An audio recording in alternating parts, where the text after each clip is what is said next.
We are going to start the meeting. Good morning. Buenos dias.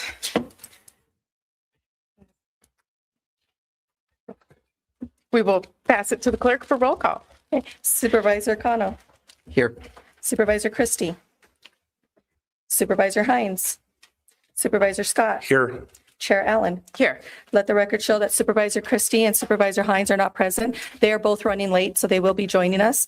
All other board members are present. We do have a quorum. Now we will move on to Pledge of Allegiance.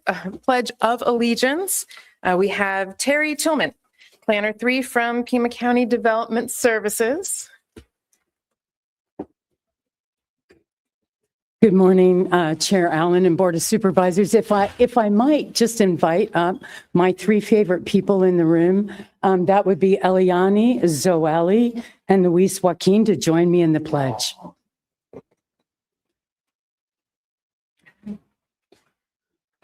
Tell us why they're your 3 favorite. Well, it's obvious, but they are my grandchildren. I pledge allegiance to the flag of the United States of America and to the republic for which it stands, one nation under God, indivisible, with liberty and justice for all.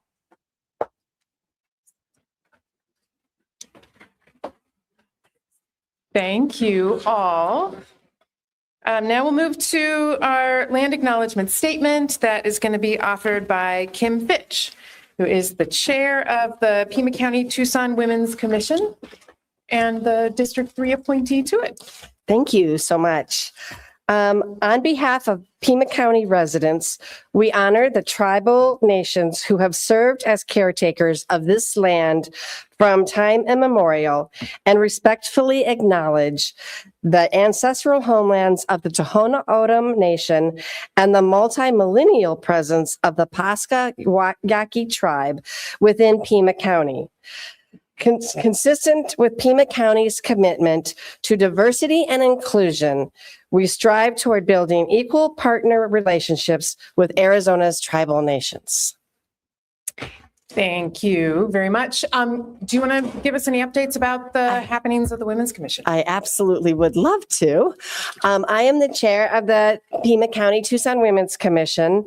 Thank you so much for inviting me to do this.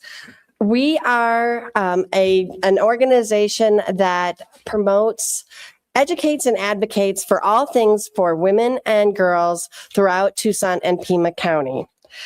We have a building at 240 North Court Avenue that the city gave to us, and it is needing some work. So we are always looking for opportunities to find where there might be some funds to take care of our historic building. We recently just had the exterior stucco taken care of and adobe taken outside and repainted. The big news is that we are celebrating our 50th anniversary this year, and we are having an event, a celebration on August 26th, which is Women's Equality Day, and you will all be invited because you are an important part of our organization. And to conclude, we will pass out a brochure to all of you about our organization. So thank you so much for having me. Thank you. Now we will move on to item 4 of the agenda, current events and public acknowledgements. Anything from my colleagues? Supervisor Cano. Thank you, Chair Allen, and good morning, everyone. Welcome to your Board of Supervisors hearing room. Nearly 6 years ago, on March 28th, 2020, Pima County lost a dear friend, Supervisor Richard Elias, a devoted public servant whose love for the people of District 5 and all of Pima County defined his life and his public service. Not a day goes by in this board hearing room without feeling his presence and remembering the deep care that he carried for this community. I think of him every single time I'm in this seat, and I ask that we honor his memory these 6 years later with a brief moment of silence.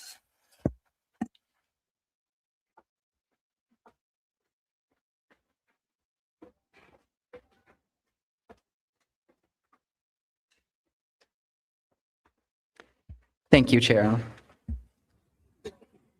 Thank you. District 3 has a couple of office hours coming up that I'll highlight. We will be in 3 Points on April 1st from 3 p.m. to 6 p.m. at the Hub.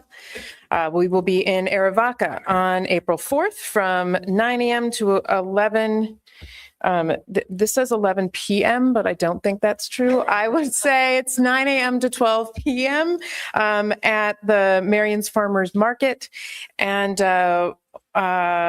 also just a little plug for the Southern Arizona Hispanic Chamber of Commerce's first Palo Verde Bloom Festival, celebrating this Saturday, the 28th from 10 a.m. to 2 p.m. at our Keno South Sports Complex for the inaugural Bloom Fest. Live music, markets, food, activities for the whole family. And then this Saturday is also a No Kings Day. I think the third No Kings Day March rally. So with that, actually, good morning, Supervisor Hines.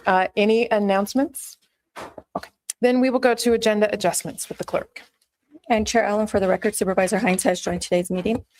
On the regular agenda, executive sessions, page 3, items 10, 11, 12. On page 7, item 30. On the addendum, executive session, page 1, item 2, and item 4. These items will be heard at a time certain of 11:30. Back on the regular agenda, we have on page 4, item 15, unfinished business. This is hearing Cotex Amendment, ordinance number 2026-2. The County Attorney's Office requests this item be heard at 1 p.m. or immediately following executive session. On page 4, item 17, under franchise license permit, this is a hearing liquor license for Solana Guest Ranch and Spanish Villas. There's a correction to the agenda. There should have been a clerk's note added that says approval for liquor license applies to areas permitted for commercial use with a tenant improvement permit or other type of commercial permit for non-residential use. That was included on the zoning report from Development Services. And page 8, item 40, the canvas. This item will be heard at a time certain of 11 a.m. On the addendum agenda, page 1, item 5, issues in the Pima County Sheriff's Department. Supervisor Hines requests this item be heard at a time certain of 1 p.m. or immediately following executive session, whichever is later. Thank you. Thank you. We are now going to move on to agenda item number 6, which is a recognition of the retirement of Donna Spicola, planner to Pima County Development Services Department for 31 years. And I actually think maybe that's a planner 11, given that it's 31 years. I'll move the item. Seconded by Supervisor Hines. Discussion. All in favor? Aye. Opposed? Item passes 4-0. And for that recognition, to the administrator. Oh.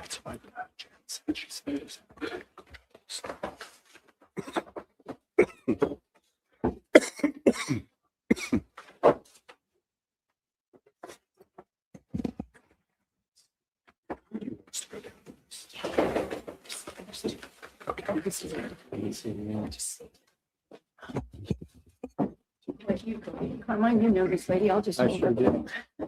So good to see you. Good morning. My name is, I'll wait for the board members to come on down.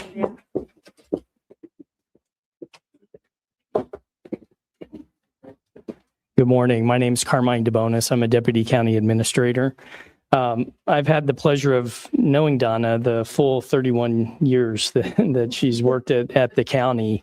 That's quite an amazing feat. And so Donna and I worked together when I was at Development Services. So I was there for 15 years as a director. And, you know, Donna is just one of those special people that you come across. No matter what business you're in, it's about relationships. And really, Donna embodies that in the work that she does, the service that she has given to the county and to the residents of this region. And so, you know, she's had various roles there at Development Services, has taken them all on with great enthusiasm, with just passion for the work that she's done. And I think that that's important these days. As we watch people do jobs, we can tell when they're not excited or enthusiastic about it. And so, work can be demanding and the tasks we do can overtake us. And really, I think it's about how you approach the work that you're doing. And Donna has always been tremendous in that respect. And I'm just so thrilled for her reaching this milestone of 31 years. I'm envious of her entering into retirement. We'll try to wrangle her to do some part-time work going forward. So I'm just pleased to be able to honor her today. And thank you very much, Donna, for 31 years of service. Thank you. Thank you.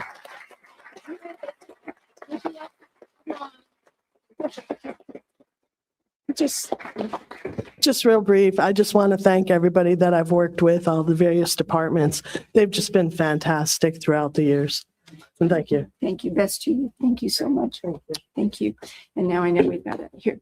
I'm just gonna, it's really heavy, so I'm gonna just, which way to? Okay. Actually, I want Jeanette up here.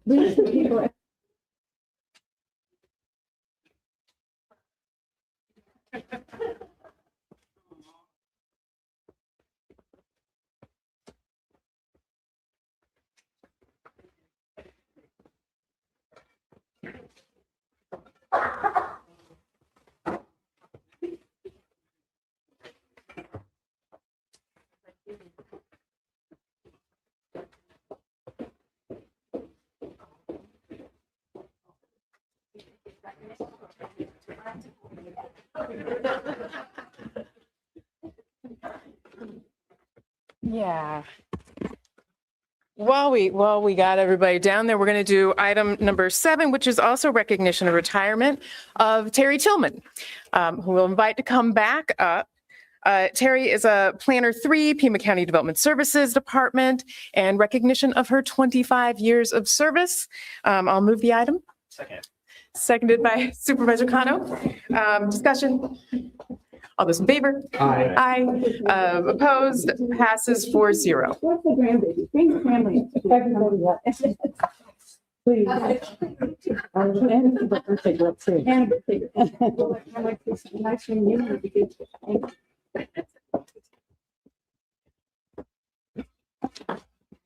There you go. That's wonderful. Real sweet, Janet. It's over. Right through. Come on in. It's good, Janet. A little more. Thanks for being here. Thank you. Well, good morning again.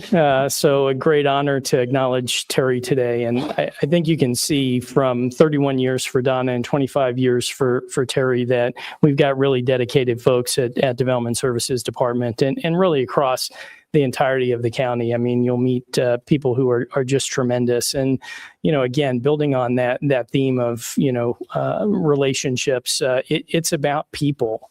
And it's about, the hearts of people and just the dedication and the commitment. And, there's nobody more committed than Terry has been. I mean, she has been just a superstar over the years, not just as an employee of Pima County, but just a person. I mean, talk about helpful, talk about, willingness to get things right despite the challenges that are faced. There's never a pulling back or a throwing up of hands.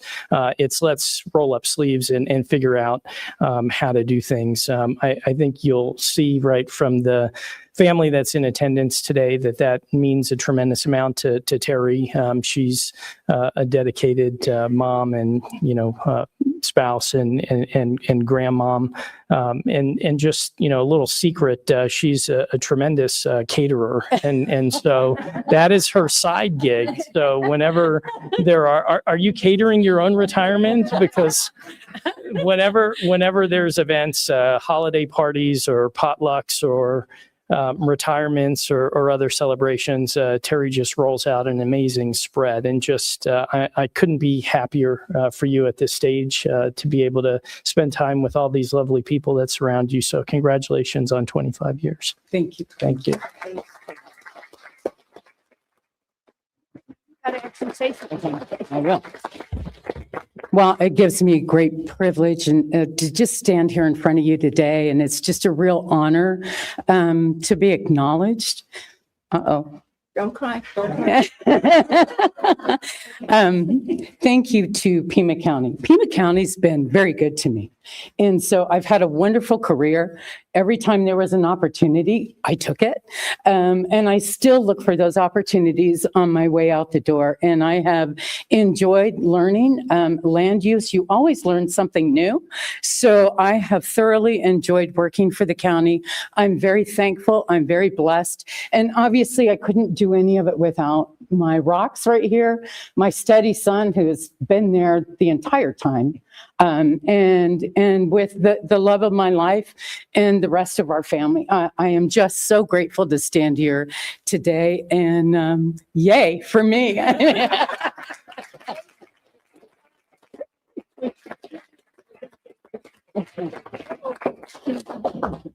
You won't be able to see me.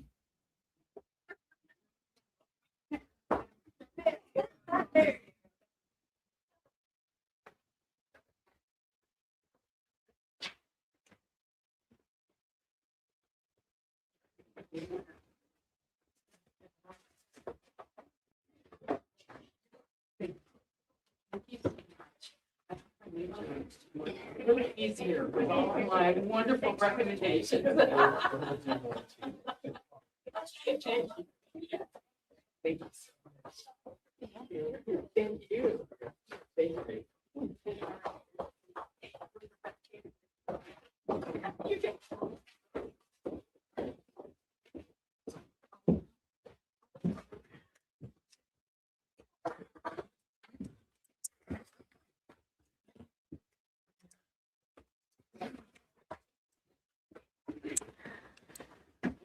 All right, we are going to move on to agenda item number 8, which is a presentation of a proclamation to Dustin Williams, Pima County Superintendent of Schools, Jess Stanley, Bird Baylor's grandson and professional musician and music teacher, Chris Gade, Director of Pima County Conservation Lands and Resources, Natalie Shep, Environmental Quality Manager, Sky Siegel, Community Engagement Coordinator, Pima County Department of Environmental Quality, proclaiming March 28th of every year in Pima County to be Everybody Needs a Rock Day. I move the item. Second. Seconded by Supervisor Hines. Discussion. All those in favor? Aye. Opposed? Item passes 4-0. And if, Chair Allen, for the record, Supervisor Christie is connected now. oh, hello. Yeah.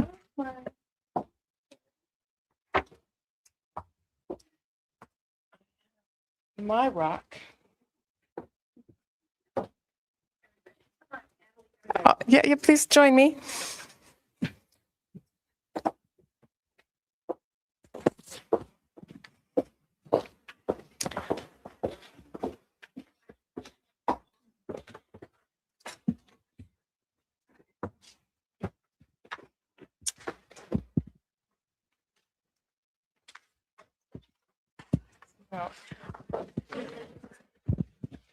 I'm going to first read the proclamation. Whereas the Pima County Department of Environmental Quality, Pima County Conservation Lands and Resources, and Pima County School Superintendent's Office are working together to promote Everybody Needs a Rock Day on March 28th to honor nature educators, mentors, and teachers as rocks in our community and celebrate the birthday of desert dweller, social and environmental justice leader, and nature educator Bird Baylor. And whereas Bird Baylor, who would have been 102 this year, and is Pima County's own Caldecott Award-winning author and cherished children's writer of over 30 books, taught a land ethic philosophy with humans as integral members of the ecosystem, inspiring generations of desert dwellers.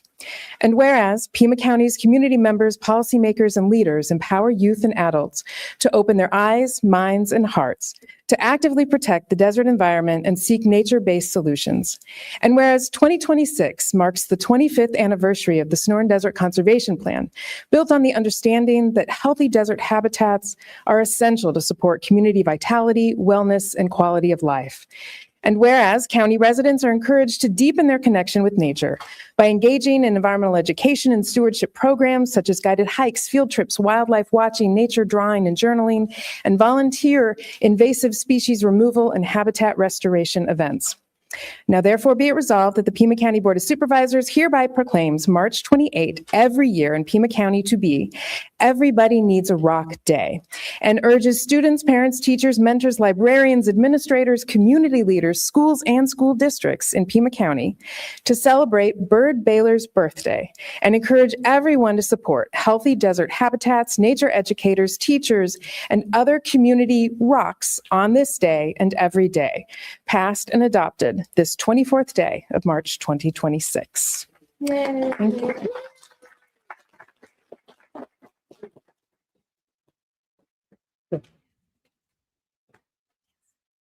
you. Thank you. You're welcome. Thank you very much, Jen. That was excellent. This is an honor, really. Sky and the team put this together and asked our office to be a part of it. And I think something about Bird Baylor, which is really unique, is she would really want everyone to take a moment and think about their lives and what life is today. And what we see today is just kind of how wound up the community is in so many ways. And for our children and our students, what we really want them to know is to take a moment to enjoy the beauty and the landscape that surrounds our lives, to enjoy the sunshine that shines on your face and the warmth that makes you feel, or the smell of the creosote bush in the rain, when we all know that as desert dwellers here. It's those moments in life that sometimes we take for granted and we don't really capture the beauty and the essence of slowing down and just understanding really the calmness that we all should feel and take advantage of. And so to be a part of this proclamation, just in the littlest sense from our office, we are more than honored to partner always. And I'm just so thankful for everything and so thankful for what Ms. Baylor has done for our communities. And for that, thank you very much.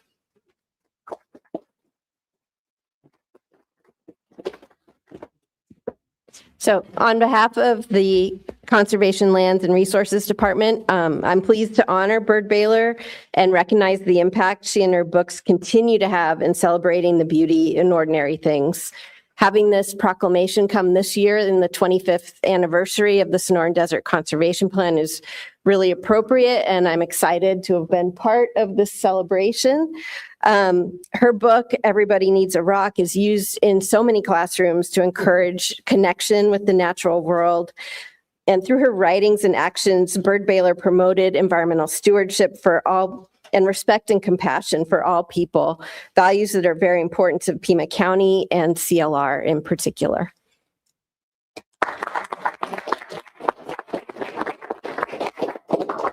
I am so happy that my favorite desert druid is getting extra special attention, recognition today. I knew her since the previous century in the 90s, and her grandson, Jesse, this Everybody Needs a Rock Day is actually devoted to her grandson who had a hiccup this morning, was not able to make it today, but it says, this is Jesse's book, but Jesse was Bird Baylor's rock in life. And I just am so thankful that Bird's beautiful words and her environmental and social justice leadership action reminds us that we do need to slow down and connect with nature, and also recognize that we're all rocks for each other, and the Board of Supervisors a rock for Pima County. So thank you so much, everyone, for being here today and appreciating Bird Baylor, that beautiful desert druid. Thank you. Thanks.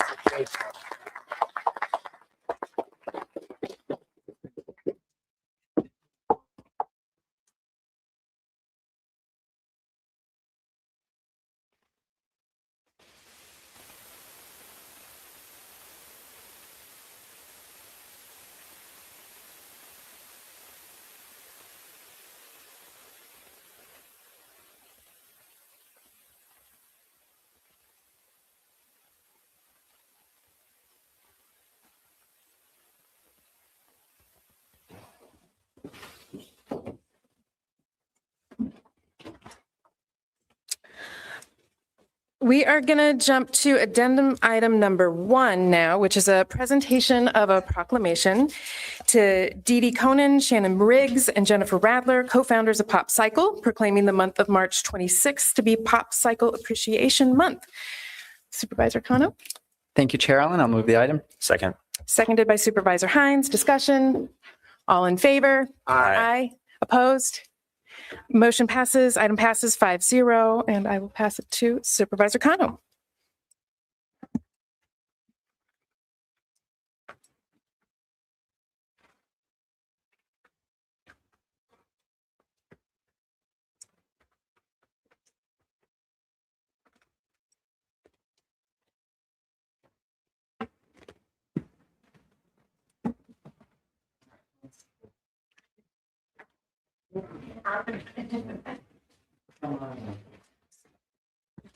So just as an intro, in the last year since being your county supervisor, we've been able to honor 2 brick and mortar businesses, small businesses, Los Jarritos Mexican Restaurant and Mariscos Chihuahua.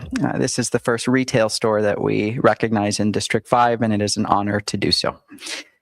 Whereas Pop Cycle was founded in 2008 by Dee Dee Conan and Shannon Riggs of Dee Dee Co. Design and Jennifer Radler of Monster Booty Threads, who wanted to feature products made using upcycled materials. And whereas the name Pop Cycle comes from pop art from upcycled materials, and many of the featured makers offer handcrafted goods crafted from reclaimed materials such as magnets, coat racks, and serving trays.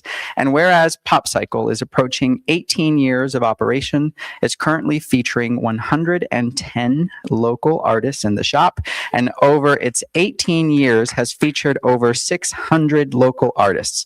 And whereas the owners of Pop Cycle helped found the Made in Tucson market with the historic 4th Avenue Coalition to showcase local Tucson makers, and whereas Pop Cycle employs many artists and makers themselves and actively participates in the 4th Avenue district, weighing in on issues that affect small businesses. And whereas Pop Cycle is very proud to be the first shop to carry many of its featured artists, including Marcy Ellis, Spring Winders of Heliotrope, Colleen Conlin of Crooked Tree Ceramics, and Josie Rios of Beads Over Diamonds. And whereas Pop Cycle serves as a first brick and mortar shop for many artists and continues to grow and strengthen the community in and around 4th Avenue, now, therefore, be it resolved that the Pima County Board of Supervisors hereby proclaims the month of March 2026 to be Pop Cycle Appreciation Month and recognizes and celebrates Pop Cycle for its continued commitment to support local artists and participate in the region's vibrant art community. Passed and adopted this 24th day of March 2026. Let's give it up for the Pop Cycle ownership. Congratulations.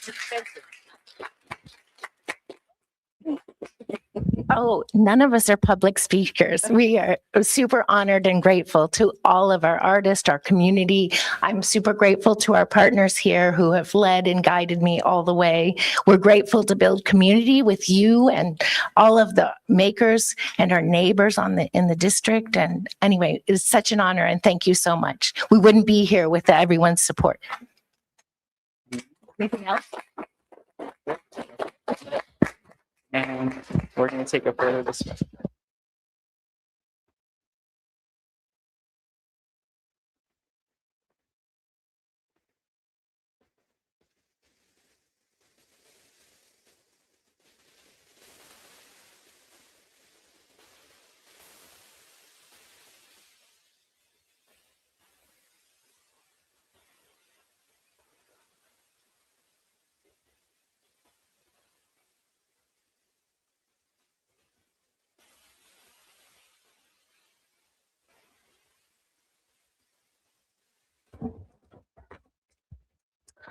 All right, our next item on the agenda is call to the public. I wanted to flag one quick thing before reading the guidelines.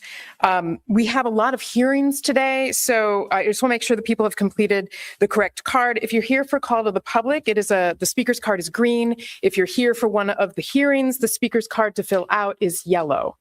And you will be called to speak when that hearing has been opened. So to continue on to the guidelines for Board of Supervisors rules and regulations, revised 1220, so the guidelines for call to the public.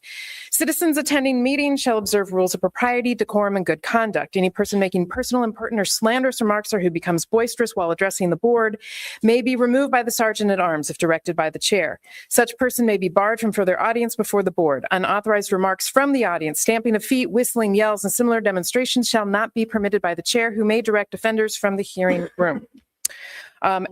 As is standard, when we have more than 20 speakers, speakers get 2 minutes each. We have 21 speakers, so it is 2 minutes each. I will call out the first 3 speakers. I'll ask you to come up and occupy the empty seats in the front so that we can move quickly along. So the first 3 speakers, actually the first 2 speakers, I believe have said that they wanted to participate telephonically. Do we have, and just to say who they all are, Trista DeGenova, Britt Elm, and then I believe in person, Kathleen Dubbs will be our first 3 speakers. So we will first go to Trista DeGenova, if Trista's on the line. Hi, board. I will be here every meeting of this board until you do your job. I demand this board's assistance in arranging the immediate and safe return of my service dog, Dr. Baker, and the rest of my prize-winning flock who were seized in a 60-man, highly unlawful and unconstitutional raid in 2023 that everybody in Pima County needs to know about. The sheriff basically kidnapped my children, and I will speak at these meetings until they literally come home. As declared sheriff candidate 2028, it's my duty to testify about the piss poor quality of law enforcement we have in Pima County. The statistics are harrowing. 4 times the jail deaths of Rikers and 5 times the arrest of the national average. Although I support the recall movement of Sheriff Nanos, not only for blocking the Guthrie investigation, but several scandals as well as my own personal horrifying experience being victimized under his so-called leadership. As declared sheriff candidate, I'm demanding his immediate removal in order to avert any more harm to the public. I have already provided this board and Tucson City Council vote-ready resolutions to do so and demand action on this. I speak from experience. PTSD are truly keystone thoughts, who in my case committed pretty much every crime against me and my family that could be committed. Obtaining a warrant without probable cause, soliciting a crime, false arrest, detainment, incarceration, and torture in Pima County Jail, involuntary commitment without cause, kidnapping, the list goes on. And most dramatic of all, depriving me of my service dog, Dr. Baker. Truly, they were trying to drag me to the grave. By the way, interfering with the service dog violates Arizona law under ARS 132910, and further refusal to return my medical alert service dog is intentional emotional distress as well as cruelty to him. Again, on behalf of myself as well as to assert the rights of all citizens with disabilities, I demand Supervisor Andres Cano and this board assist me with this safe immediate return and pass the resolution I provided you at the last meeting on the 3rd. This week, I'm filing a multi-billion-dollar civil lawsuit against PAC, the Sheriff's Department and Attorney's Office for malicious prosecution, defamation, and mass animal cruelty stemming from Ms. DeGenova, that is time. Thank you. Our next speaker is Britt Elm. Is Britt on the line? Good morning. Can you hear me? Yes, thank you. Go ahead. Members of the board, my name is Britt Elm and I'm a civil engineer. I'm here to share findings and conclusions from my investigation of a mobile home park in Pima County, located at 6643 South Sparrow Avenue, where I lived for about the last month. Last Friday, when the deteriorating electrical system of my home forced my evacuation, there were 8 permanent dwellings located on this property, contacted to on-site infrastructure, designed and permitted for only 4. My rental, unit number 5, was placed unpermitted sometime between 2007 and 2008. Unit number 5's electrical system is substantially non-compliant, stemming from a single residential meter simultaneously feeding 3 other units as well.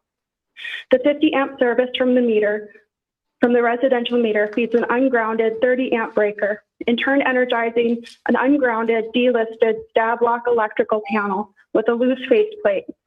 Ordinary daily living would routinely overload the electrical system, yet the breakers would not trip. In short, number 5 lacked any of the required safety mechanisms or redundancies required by code that would prevent a serious incident from occurring. The same could be said of my interactions with county agencies about unit number 5. Despite overlapping enforcement responsibilities, those who responded indicated they would not take action. Likewise, Supervisor Kano expressed to me that Pima County Code compliance has no enforcement capabilities over Unit 5. If that is the case, I'm asking the board to clarify which agency does have enforcement authority in situations like this. The assessor's office knows of at least 6 mobile homes apparently classified as personal property. Yet the personal property tax burden for this parcel has been exactly $0 going back to at least 2019. Taken together, these issues. I'm sorry, that is time. Okay. I would encourage you to submit in writing any additional information to the clerk of the board, and that will ensure that the board receives all of it. Thank you. Kathleen Dubbs is our next speaker. And then while you're walking up, our next 3 speakers will be Patricia Maish, Chris Conniff, and then Lori Moore. So if you all could come up to the front and get ready. Hello. I'm happy to see that the Board of Supervisors has been thinking outside the box and has been meeting jointly with the City Council. This spirit of cooperation is heartening to see. And one place where I think, excuse me, you could easily pursue this cooperation is in the implementation of Judge Wendy Million's very successful firearms transfer program, where victims of domestic abuse are assured that their abuser will no longer have a gun.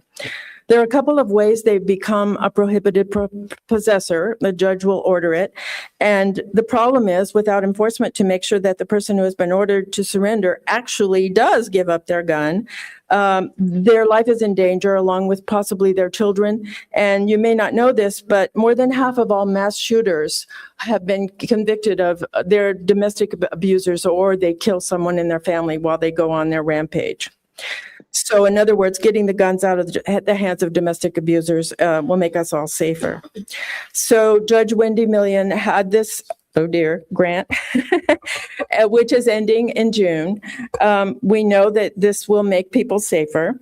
So she has come up with a unique proposal where Pima County and the City of Tucson work together to hire 2 full-time high-risk advocates from Emerge, plus a full-time firearms coordinator. This coordinator would track all the orders for both the city and the county, and would make sure that those guns are removed from those dangerous people. And the cost? Judge Million estimates that it would cost approximately $180,000 for the 3 employees, which would be divided between Pima County and the City of Tucson. It seems a very, very small price to pay for saving even one life, and possibly many more. This is a unique opportunity for Pima County to become a nationwide example of how a coordinated response could keep an entire community safe. Thank you. Our next speaker is Patricia Maish.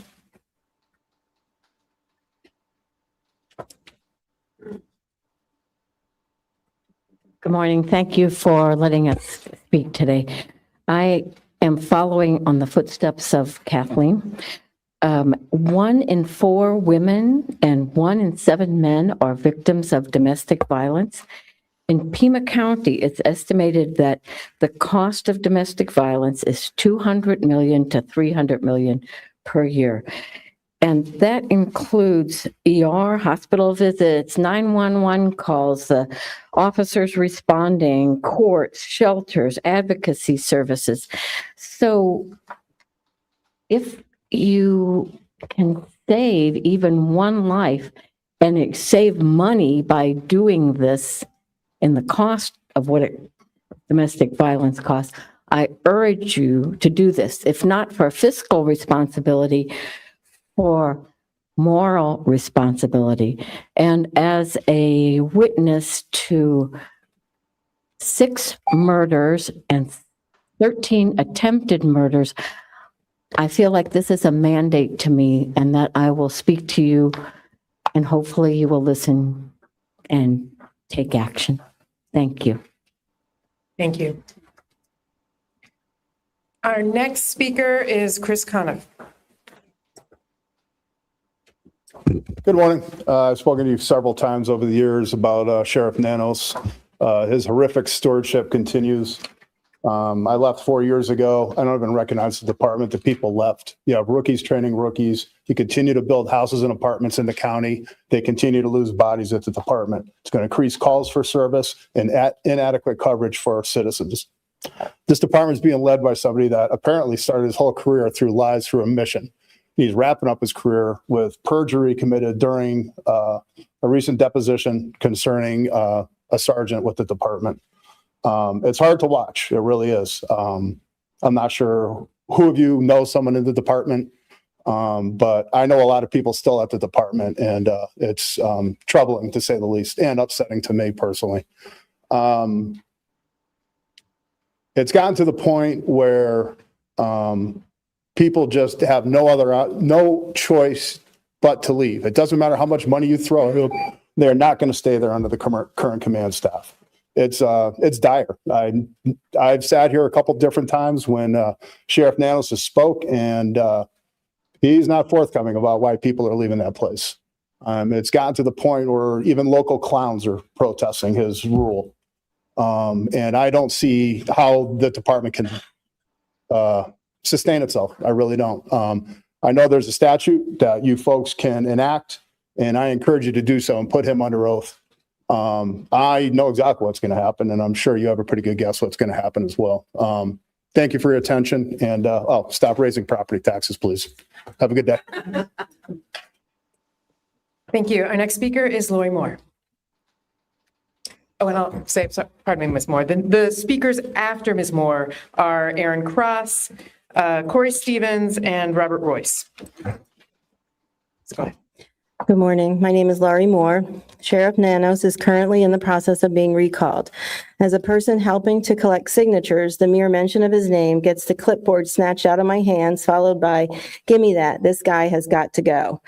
Most petition signers only know of Sheriff Nanos from the embarrassing reports on national news excoriating him nightly for a pattern of amateurish missteps in the gruesome disappearance of Pima County resident Nancy Guthrie. This does not bode well for the leading law enforcement officer in Pima County or the people who gave him that job. The sheriff's well-documented history with the El Paso Police Department should have never granted him employment in the Pima County correctional system, much less the climb to sheriff. The signs were there if anyone bothered to look. For example, there is a record of disciplinary action, including a multiple-day suspension for police brutality. Mr. Nanos allegedly quit that department in lieu of being fired. More previous disciplinary actions overlooked on his application or never reported. The public deserves to know. Local law enforcement who have experienced Nanos firsthand overwhelmingly echo no confidence in him as a leader. That was evident when Pima County Sheriff Department deputies worked hard to get Sheriff Nanos defeated in the last election. Documentation shows that Nanos ran what appeared to be an unethical campaign when he suspended his opponent, the head of the Deputies Association, Heather Lappin. Because of his incompetence, lying under oath in a deposition, failed leadership, and improper vetting, he has hurt people's lives. Thank you for your attention to this matter. Thank you. Our next speaker is Aaron Cross. Good morning, Board. I'm Sergeant Aaron Cross, President of the Pima County Deputies Organization. As many know, a reporter recently uncovered the long-hidden, terrible record of Sheriff Chris Nanos from his time as an El Paso police officer. This includes purportedly beating a handcuffed suspect in the head with a flashlight, for which he was suspended and nearly indicted. This record, if properly disclosed, would have likely prevented him from being hired or from becoming a peace officer in the state of Arizona. For over 40 years, this has been concealed from the department and the voters of Pima County. Because of this scandal, our organization, the largest union of deputies in Pima County, has taken a vote. We asked our members a clear question: confidence in Sheriff Nanos to continue in office, or no confidence, and a call for his resignation. The verdict was unanimous: no confidence. He has lost the faith of his deputies and the community. His past renders him unfit to wear the badge. That he has concealed it for 40 years does not make the concealment right. It makes the fraud greater. The 300 deputies I represent speak with one voice. Chris Nanos must show the integrity he once swore to uphold. He must show the dignity that the office requires. He must resign.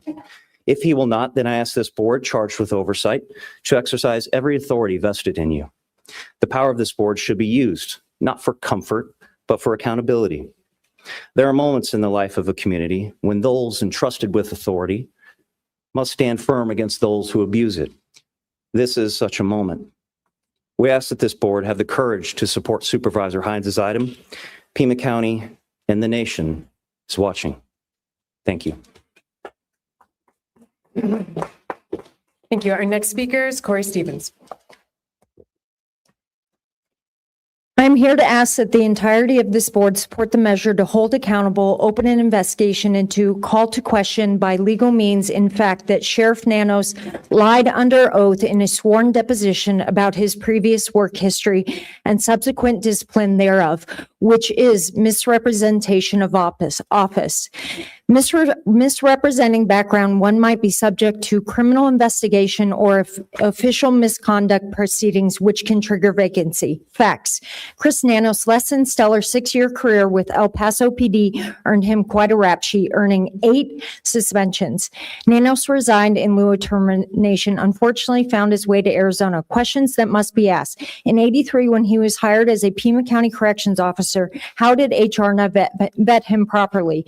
A simple phone call to El Paso PD would have arguably deemed him unhireable. Were polygraphs part of the hiring process back in '83? Surely he would not have passed. This leaves us to where we are today. It's no secret the nation has eyes on Pima County.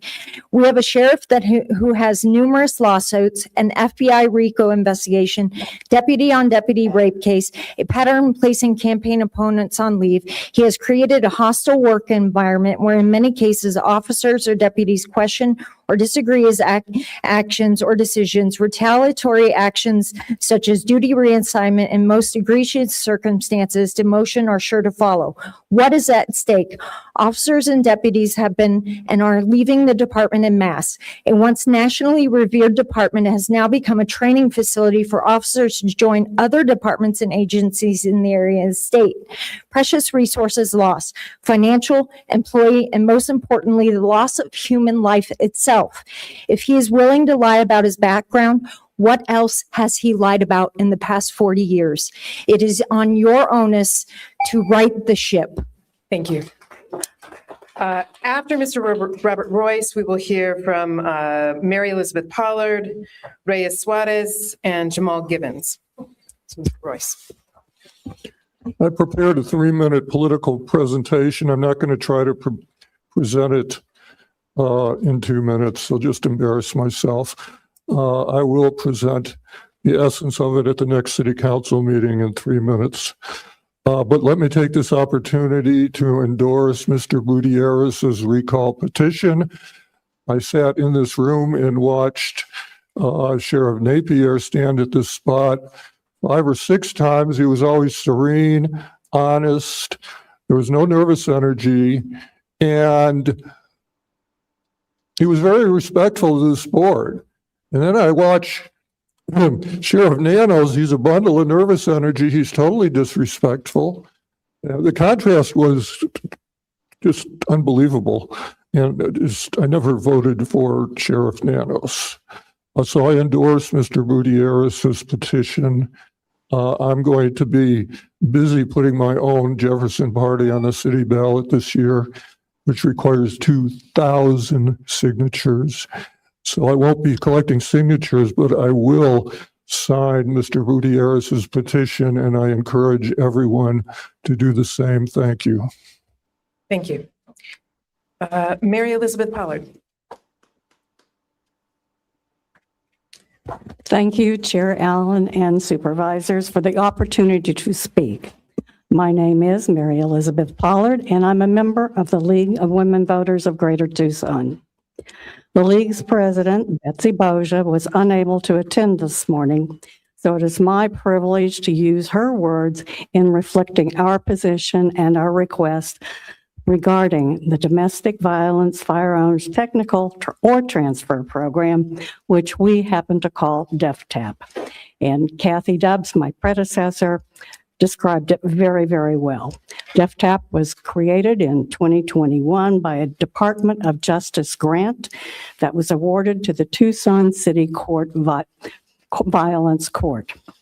The federal grant money was used by the police department to have detectives and sergeants serve orders accompanied by emerge advocates when appropriate and to collect any firearms or affidavits of transfer. As you know, a survivor of domestic violence faces greatest risk at the time they leave their perpetrator. So when a survivor comes forward to request an order of protection at this time, ensuring firearms are removed from offenders in every case is crucial. The federal government did not reissue this grant, yet continued funding is crucial to supporting the survivors.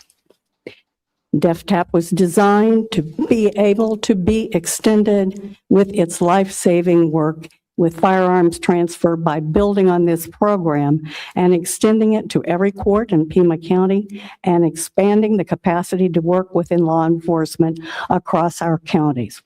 The League of Women Voters strongly encourages Pima County officials to help support and expand this program into the Justice Court and Superior Court systems. We ask you to consider this funding. Thank you. Our next speaker is Reyes Suarez. Good morning, Board of Supervisors. I'm here on this 25th day of a legal war in Iran. My name is Reyes. I'm a New Tucson native representing myself. Just a couple weeks ago, AI company Palantir was showing off its military AI program, Maven. They claim it only takes 3 clicks to designate a target and set an airstrike, closing what it calls a kill chain. This, I believe, is how the Saraja Tayyaba Girls Elementary School in Iran was bombed, resulting in 165 deaths. Armaments were believed to be made here in Tucson or Raytheon, creating deep and lasting shame on our legacy. Maven was able to do this with data gained and supported through Anthropic's AI Claude.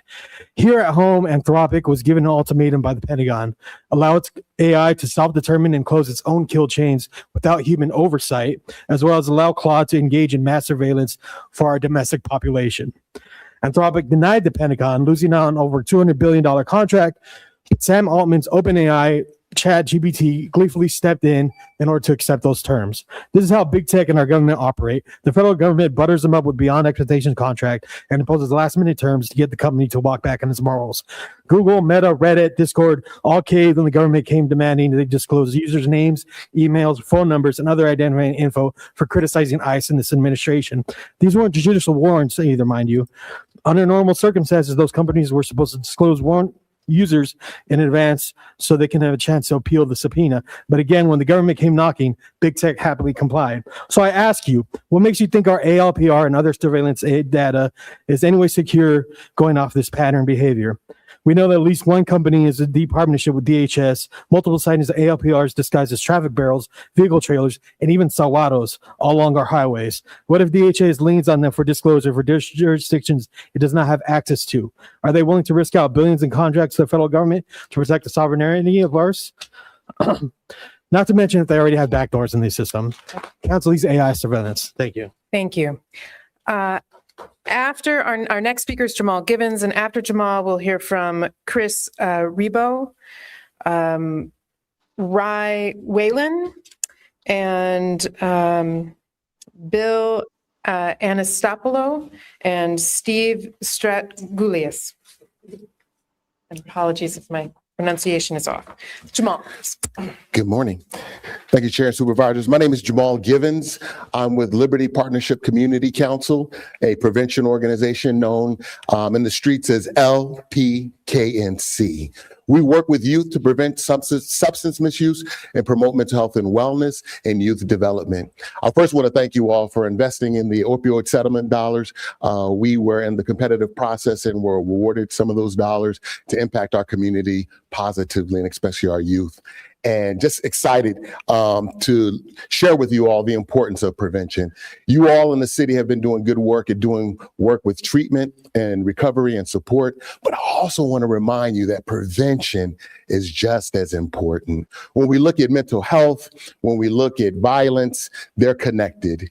There are young people that don't have necessarily the supports that they need in order to deal with the challenges that they're having. And they sometimes go to substance misuse to deal with those challenges.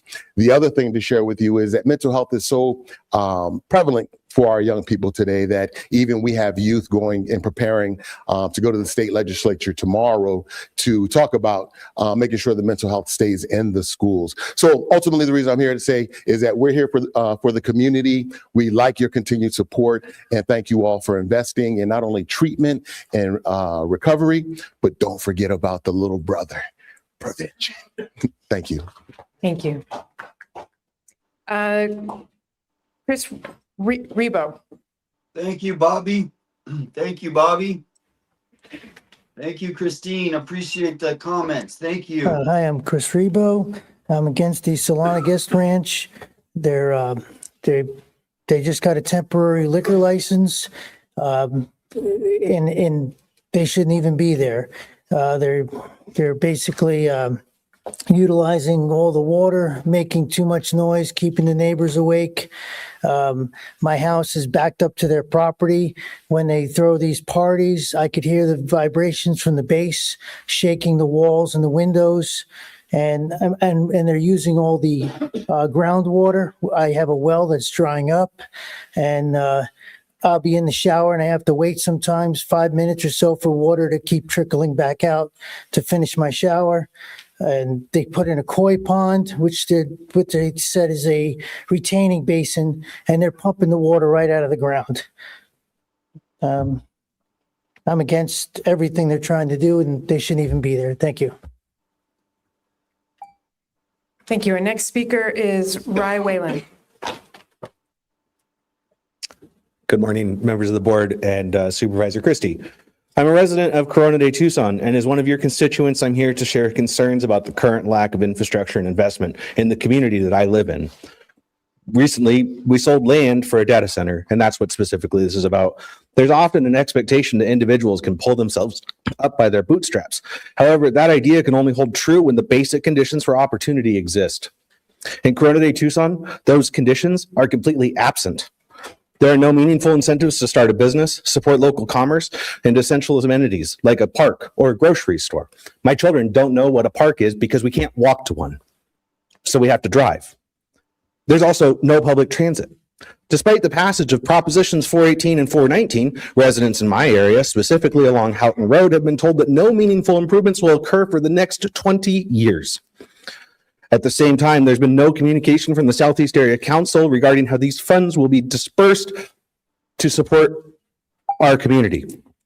Across Pima County, there are strong examples of well-planned infrastructure that support multiple modes of transportation. And we even saw some of those people here today, and we saw them retire, right? These systems provide residents with greater mobility, independence, and reducing reliance on personal vehicles. Unfortunately, once you go outside city limits, the quality of infrastructure declines significantly and rapidly. The stretch between Sal Rito Road and Andrata High School, which I have to drive on all the time, there's potholes, flooding occurs when it rains, and there's no safe, accessible, multi-mode transportation corridor. However, you manage to plow a road for the data center fiber, but we can't walk on it because there's signs that say no trespassing. We've erected barriers that prevent humans from accessing good infrastructure, and I ask that you and Southeast Area Council do something meaningful about it. Thank you. Thank you. Our next speaker is Bill Anastopoulos and Steve Sotogalais. Thank you. Bill and I thank you, Pima County Board of Supervisors, for allowing us to speak today. We are representing St. Demetrius Greek Orthodox Church today in a petition for tax relief for parcel 111-01-0020 located at 3939 North Alvernon Way. We acquired this property in 2022, and we did not properly fill out our forms for tax relief being a church. We have submitted our proper paperwork now to the assessor, and we've also made contact with the Pima County Board of Supervisors and sending a formal letter. And we are just asking for the relief from property taxes for the years 2023 and 2024, as we fall under Title 42-11109.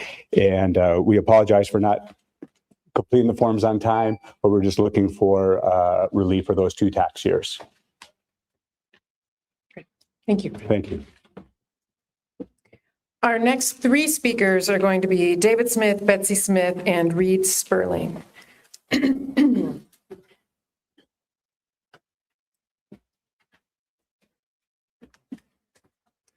Well, good morning, both elected and unelected members of the Board of Supervisors, as well as the other employees, Jan, Sam, everybody. You know, we are, it's interesting because however you assume a position as a public servant, whether it's an elected position or an unelected position, I became a city police officer here 51 years ago. I swore my oath, and it was expected that I serve the community at large. We expect you to serve the community at large and be aware of the welfare of both the people who you may have been an activist for in the past, but you're now a proponent for, a servant to all members of this community. That said, I see you're going to talk about things today such as unpersoning Cesar Chavez. Unperson is, of course, an Orwellian term we saw in 1984, is to say he no longer existed, period. He's going to be gone, erased. But conversely, you can say, well, he was revered because there was good that he did. Conversely, across the street is a statue of a terrorist who killed many American citizens, untold peasants in Mexico, and yet Pancho Villa is still celebrated. I had asked you to think about unpersoning him or rethinking how you unperson people. That said, we have a current public servant who needs to be reviewed intensely, and that public servant has let down not only his community, he's let down his responsibilities as a public servant to take care of his employees, to provide a service to this county. And by that, I mean our sheriff. And I have witnessed over the last couple months, as have you, not only his failure to communicate effectively, his words inarticulately terrorized the elderly community, and frankly, he has been a mismanager of everything he's touched. So while you think about who to unperson today, think about who you should follow up both in prosecution and condemnation. Thank you. Thank you. Our next speaker is Betsy Smith. Good morning, supervisors. Chris Nanos is an international embarrassment at this point. Now, I know that you guys didn't hire him. We elected him, unfortunately, but long before the Nancy Guthrie investigation, this man lied about his record to get hired at the Pima County Sheriff's Department. Recently, he lied under oath. And we know that he runs the Sheriff's Department with an iron fist. His employees. We have one in the room today. Sergeant Aaron Cross has been absolutely abused by this man. Lieutenant Heather Lappin, who had the audacity to run against him for sheriff, was abused to the point that even though she was wildly well-educated and well-informed and so qualified for her job, that she fled to another police department where, frankly, they pay her better and treat her so much better. Women have been abused under this man. This county has been abused under this man. You hold the power to do something about it, and the residents of Pima County deserve for you to do that. Please consider doing what Dr. Hines has done and putting public safety over political party, and do everything you can to get this man investigated and removed from office. Thank you. Thank you. After Reed Sperling, we will hear from John Anderson, John Brahe, and Robert Burr. This guy always Robert speaks. Good morning, Board of Supervisors. My name is Reed. I'm not paid to be here. First, thank you for voting to move your meetings to 5 p.m. next month. This will make it easier for me and for others who work during the day to show up here and participate. So hopefully it'll also make it easier for some supervisors as well. So today you're considering how to spend $20 million from the Project Blue land sale. I think that makes this a good time to review how the county got that money and what this means for us. 2 years ago, in March 2023, Pima County's Procurement Director, Terry Spencer, signed a non-disclosure agreement with Amazon Web Services for Project Blue. Later that month, the CEO of land developer Diamond Ventures sent an email to Deputy County Administrator Carmine DeBonis, reading, quote, "Really need a few minutes of your time for a call to discuss a very large economic development deal with you. Project Blue wants to purchase 1,200 acres from us at our Verano property, South Wilmot. I am meeting with Rahina and Mike tomorrow. A lot of pieces to the puzzle have to come together to make it work." County officials then immediately met with Diamond Ventures, and the deputy administrator, quote, "indicated that the project would be significantly beneficial to the region and Pima County did not have concern." The public was not informed of any of this. Meanwhile, Diamond Ventures donated over $4,000 to Supervisor Hines, later contributing to the campaign accounts of Supervisor Christie and Scott with well-timed donations. By the time the land sale was brought to a vote, these supervisors had already been sold the data center dreams of the same tech billionaires profiting from federal contracts with Palantir, Flock, and Axon for AI warfare and ICE surveillance. When Supervisor Hines said, "We have to participate in the new economy," this is what he meant.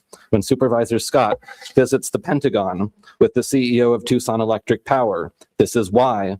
Our local governments are getting crumbs for being complicit in selling our resources to the cruelty industry. Project Blue is just one example among many. Who do you work for? Our next speaker is John Anderson. Thank you for tuning in.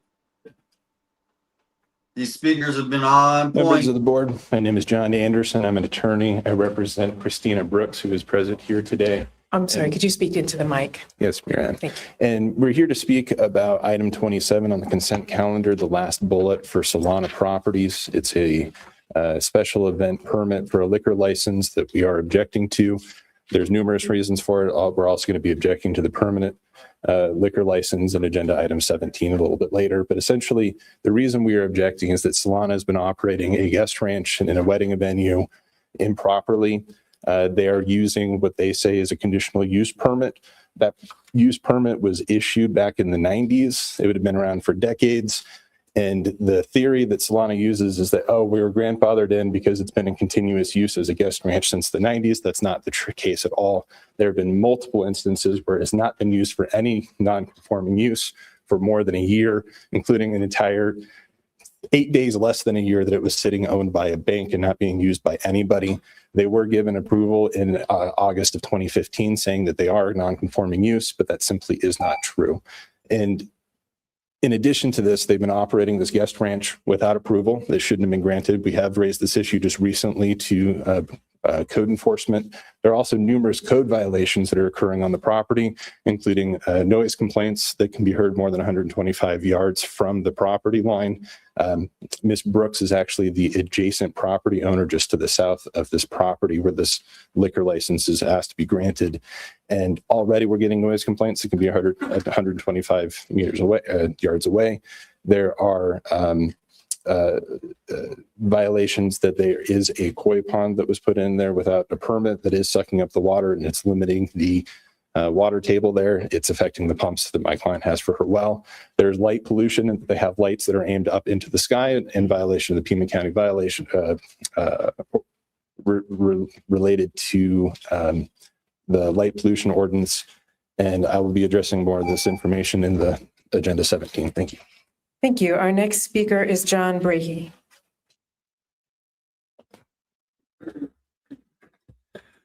Madam Chair and Supervisors, my name is John Brahey. I'm the Executive Director of Audit USA. I have spent more than 20 years working on election transparency, not to attack elections, but to help verify them. Let me be clear. I'm not asking you to overturn this election, and I'm not alleging fraud. I am asking for something much simpler. Before you certify this election, take a short pause and verify it using the records that your system already produces. You have a hybrid system. You have a ballot image, you have a hand-marked paper ballot, and you have a cast vote record database. If you would not certify this election, because if you do certify it, you cannot do what I'm asking. We've already met with Adrian Fontes. My chairman of my group is Ken Bennett, who's an outstanding independent Republican who stands for the great work that he's done over the years. He would come down and work with the election department. You would go ahead and provide a separate computer that would have 64 RAM, have an i7. I can go ahead, bring a macro that works with Microsoft Excel. I can go ahead and take your database. In less than 3 minutes, I can hyperlink up 450,000 images twice because you have double. And then we would be able to separate it into 265 separate precincts and use ARS 16602 to pick 2% of the precincts and randomly check them. If there's any precinct that we pick is less than 100, we don't want to check that because there are concerns by the election department it could out a voter. Even though I want you to know a study was done, 99.83% of all the ballots in this state, Thank you. okay, are protected. And if I could, I'd like to extend my remarks and leave this with you. And thank you very much for your time. And if I could, I'd just like to give this gentleman here. And our next speaker is Robert Burr. And then following Robert will be Molly McCassin and Kevin Kubitsky.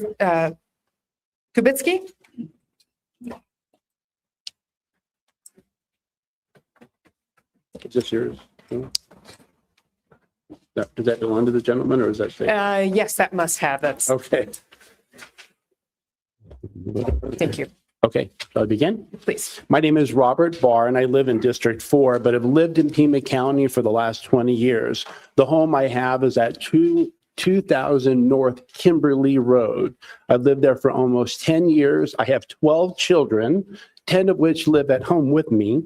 Out of them, the bottom my 12-year-old and below going run as young as 5 years old and really down to 3 with one that's being adopted here in the next month or two. Pima, the Kimberly Road is a private residential road. And on there, in the middle of it, is the Solana branch thing where they want a liquor license where my kids are literally have to ride their bike. They ride their scooters, their skateboards, they walk. My 14-year-old sprints up and down that because he's a Navy SEA cadet and so he's training. I ask you to reconsider any sort of liquor license for a property that's in the middle of a residential road. The road is narrow. If you want to turn on to Kimberly from Tango Verde and somebody wants to turn off of Kimberly, literally only one can go. And so usually what happens is the person on Kimberly backs up so the one on Tango Verde can come in and then he pulls out. Can you imagine what that would be like with a restaurant and a bar with commercial traffic? It doesn't make any sense. It makes no sense to have a liquor license for an establishment in the middle of a residential road that only is a one way. There's no way out. It's a dead end. We're going to be stuck. In addition to that, literally, and I know that people have said this, water is a problem. My wife just last week is in the shower with cream in her hair when the water turns off.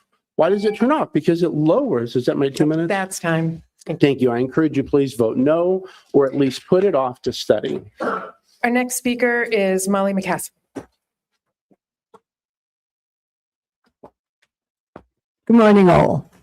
My name is Molly McCassin, and I live in District 5 in the center of the city. I don't want to take up too much time, but I'm very grateful that you are open to the thought that we should protect victims of domestic violence.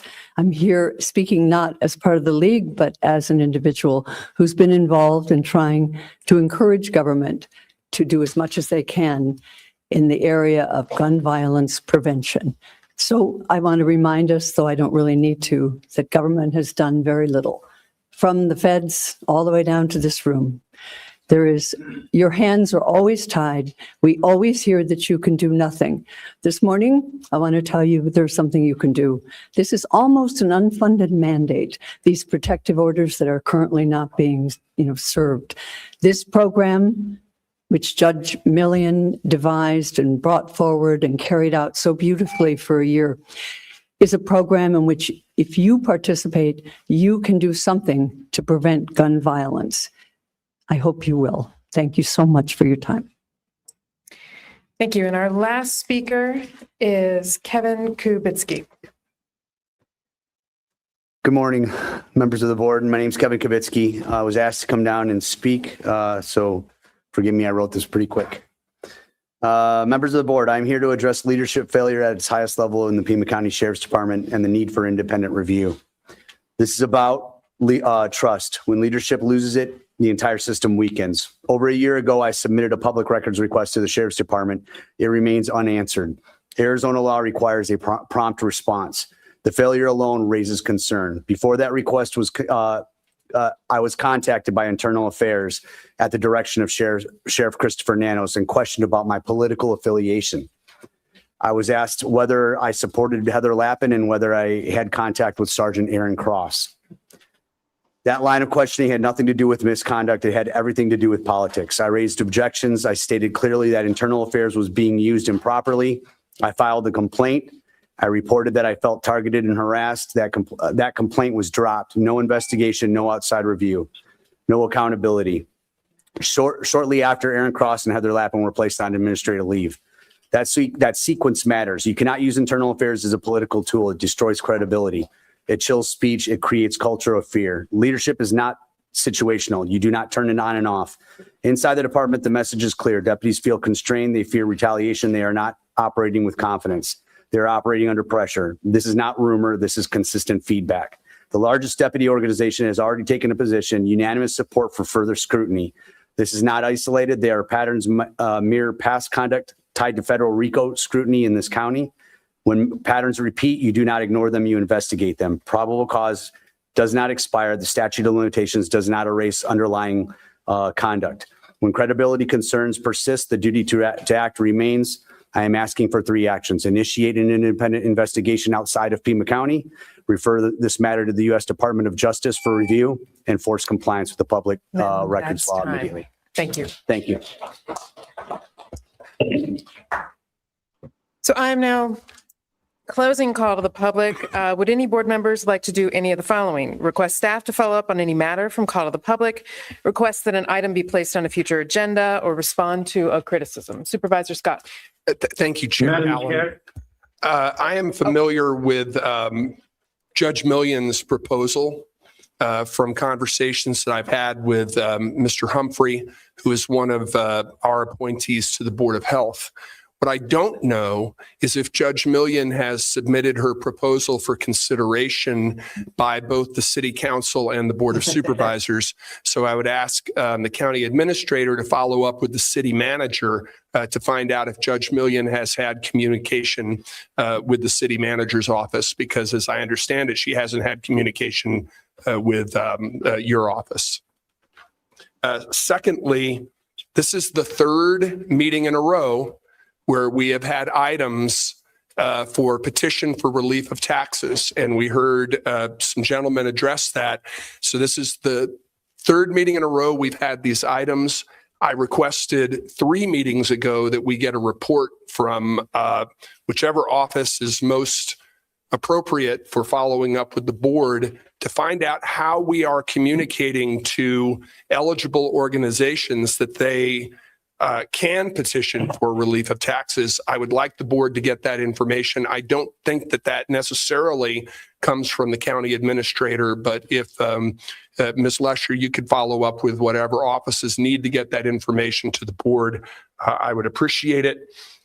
Also, You know what? I'm going to hold off on this because Solana Guest Ranch and Spanish Villas is in Supervisor Christie's district, and he may have something to say on that matter. Supervisor Christie. Madam Chair, am I being heard okay? Yes, we hear you. Thank you. I would like to ask staff to follow up with the gentleman from Corona de Tucson on his concerns, particularly his concerns about the road situation and the condition of the road that he referred to, and follow up with him to see if we can get those addressed. And to Supervisor Scott's reference with the guest ranch, we will be asking some questions on that when the agenda item comes before us. Thank you, Madam Chair. Thank you. Supervisor Hines. I guess, should we just formally pull 27 from consent then to do that? Yes, I would like to, just so we can facilitate that. Thank you. Okay. Chair Allen. My understanding is that the item dealing with Solana Guest Ranch and Villas has to do with a liquor license, but there were some concerns expressed related to their operations of the property that I'd like to ask staff to follow up on, perhaps through either Development Services or Department of Environmental Quality.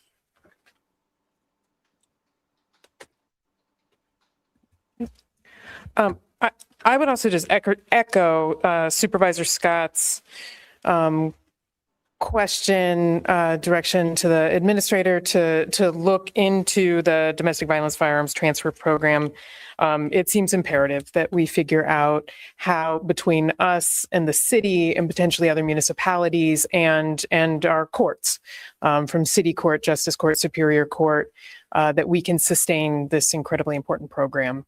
So I'd like to know how we might be able to do that. Chair Allen. Supervisor Scott. I apologize. I forgot to mention this. Mr. Kubitsky, when he addressed the board at the end of call to the public, addressed some concerns with regard to the operations of internal affairs within the Sheriff's Department. I don't know if any of his concerns could be addressed by the county's Human Resources Department, but I would ask staff to follow up and see if that's something where Human Resources would have any role or purview. All right. We're moving now into the rest of the agenda. I'm going to try to cover a couple of items that I know some people are present for, and before we hit our 11 a.m. time certain. So I'm going to first go to item 30, I believe it's 34. Yes, regular agenda item 34. This is, no, I'm sorry, that is not 34. It is, just bear with me a sec, 47. Yes, item 47. This is unfinished business, the classification and compensation for put forward by Human Resources Department. Over a adjustment, a new class code title for a position in the Justice Court. I would turn it over to turn it over to Mr. Overholt to give us an overview of what this item is. Well, thank you, Chair Allen. I'm Ron Overholt. I'm the Superior Court Administrator, and this is Cassandra Urias, who is our Chief Deputy Court Administrator. This item is creating a classification in our Consolidated Justice Court of Division Director, and it would convert two manager positions from manager to Division Director in Justice Court. That would reflect the level of responsibility that these two individuals have. They each have about half of the Justice Court responsibilities under their responsibilities. It's also consistent with the classification structure in other courts in the county. That Division Director classification exists in Superior Court and in Juvenile Court already. So this would mirror classification in the Consolidated Justice Court. I know there was concern expressed at previous meetings with regard to whether this was creating another level of authority within the courts, and it's not. It already exists. And whether this would be creating new positions, and it's not. These are converting two manager positions to director positions. That was explained to a couple of the JPs who expressed concern. And now I understand the concern is that potentially the Chief Justice could undo the consolidation or placing the justice courts under the Superior Court. And therefore, we shouldn't create the division director position because it could be undone. If the Chief Justice rescinded her order placing the justice courts under the Superior Court, it would still be the same level of responsibility for those two individuals. So it would not affect that. I think in our letter to the board, we did reference the Ajo Justice Court, and that sort of added another layer of responsibility. But really, the Ajo Justice Court consists of 7 employees and 1 justice of the peace. So it wouldn't really affect the level of responsibility. It would cut down on the amount of time it takes to drive out to Ajo and be present in that, but it would not really reduce the level of responsibility for those 2 individuals. So we respectfully recommend that you approve creating that position in the Consolidated Justice Court. Any questions?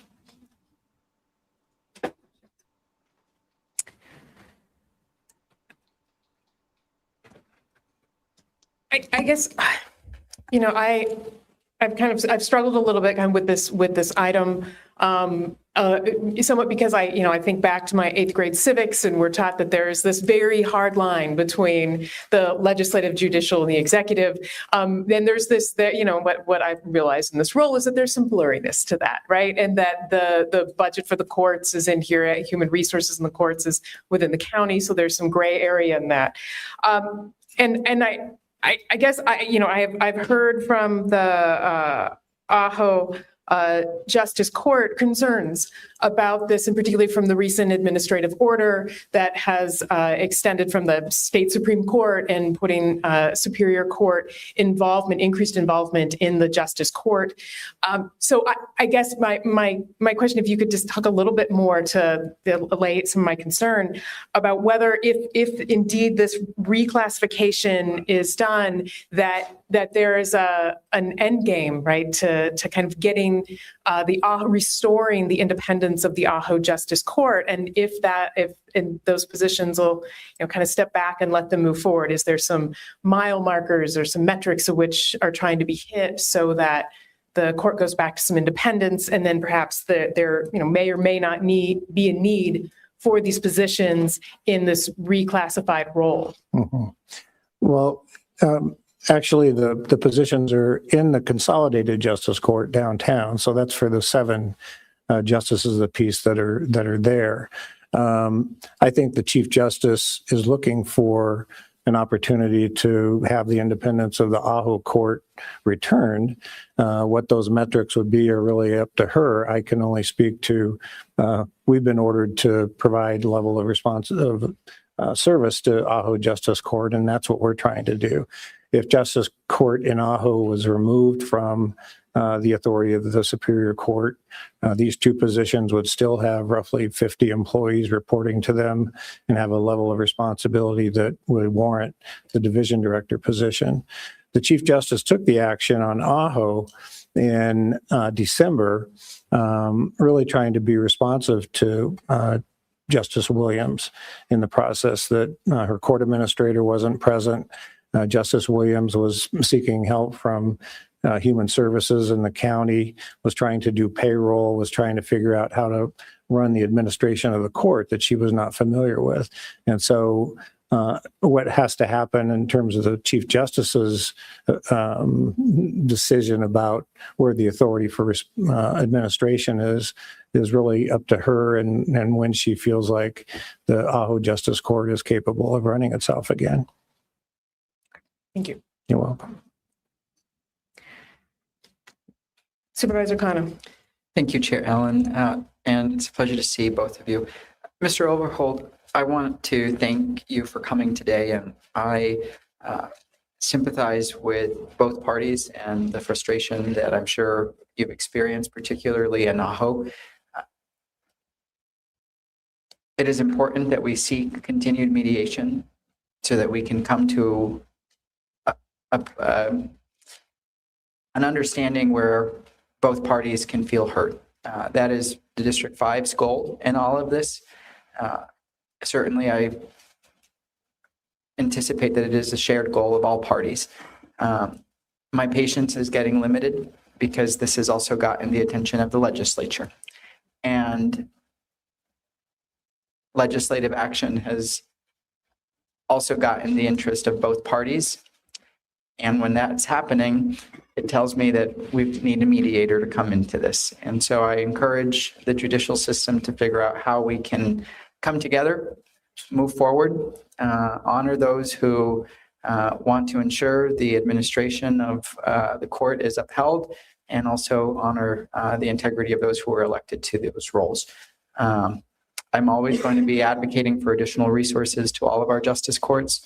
And I recognize that getting to this point, your position is that this will help the court. And I certainly sympathize with that. But the elected leaders of that court need to be a part of the decision-making body. And I urge you to carry that message to the Chief Justice as well.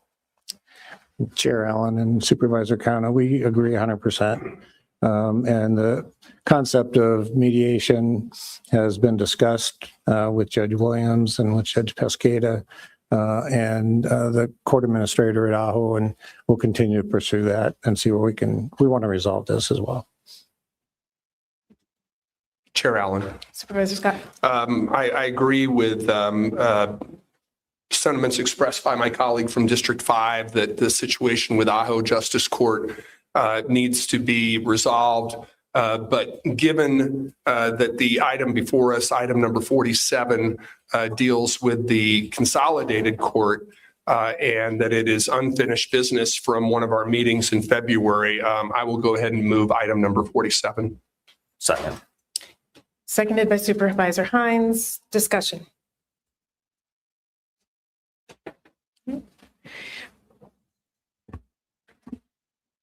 Before I call the vote, I'll just note that I'm going to support this item because of the staff, right? And the acknowledgement of the increased responsibilities and that they have a classification that corresponds with the work that they're doing, but also echoing Supervisor Kano and Supervisor Scott's that independent of that, the need to resolve the situation. And I believe strongly that elected Judge Williams should be running the court, and how we figure out a solution, right, in which the parties from the state Supreme Court, Superior Court, and the Ajo Court judge feel good about where we are, and that the respect for her as an elected official is balanced and maintained. So with that, all those in favor? Aye. Aye. Opposed? Item passes 5-0. Thank you. Thank you. I am going to go now to item, I believe it is 36. This is the petition for relief of taxes for the St. Demetrios Greek Orthodox Church. So I believe our speakers from called audience are still here. So I will move to accept the assessor's recommendation to approve for tax years 2023 and 2024. Second. Seconded by Supervisor Hines. Discussion. All in favor? Aye. Opposed? Item passes 5-0. Chair Allen, Supervisor Kano.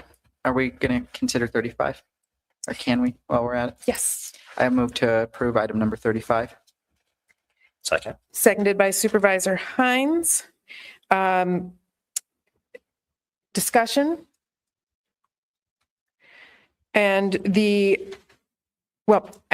Supervisor Kano, can you clarify the motion?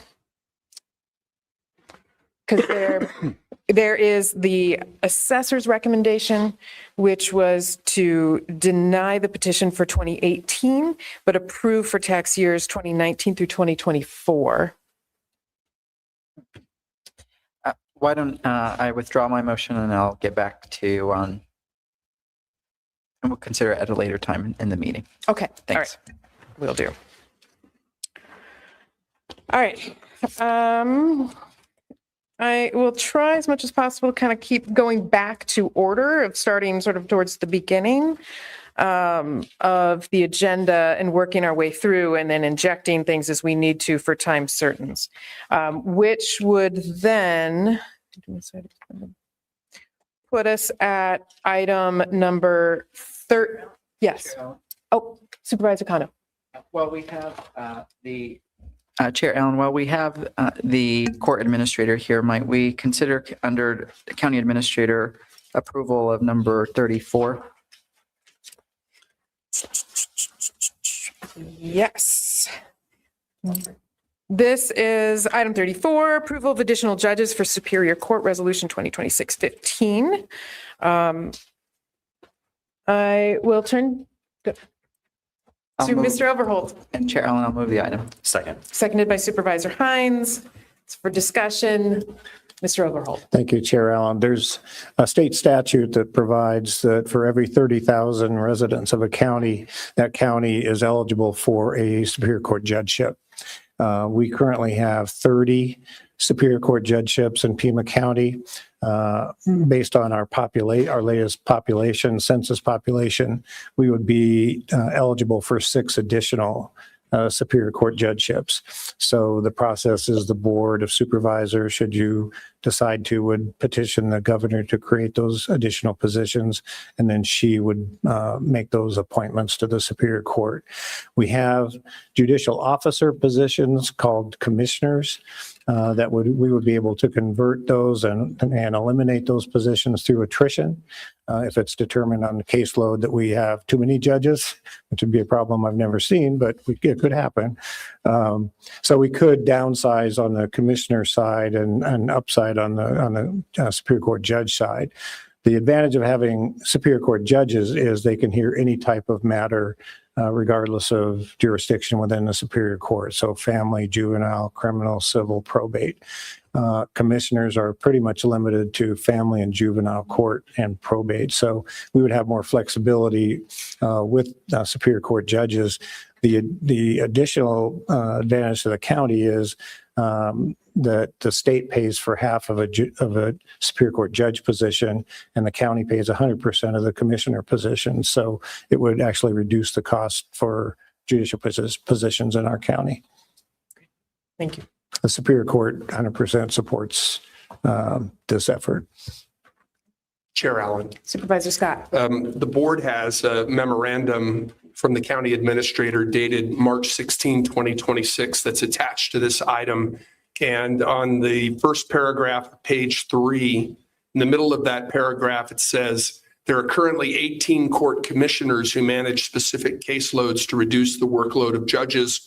Preliminary discussions with the Superior Court administrator suggest that the number of commissioners could be reduced through attrition if new judgeships were created and judges appointed. I'm going to support the item, but I'd like to see a plan from both Mr. Overholt's office and Ms. Lesher's office as to how we could get that possible reduction in commissioners, because to me, that's one of the most attractive components of this proposal.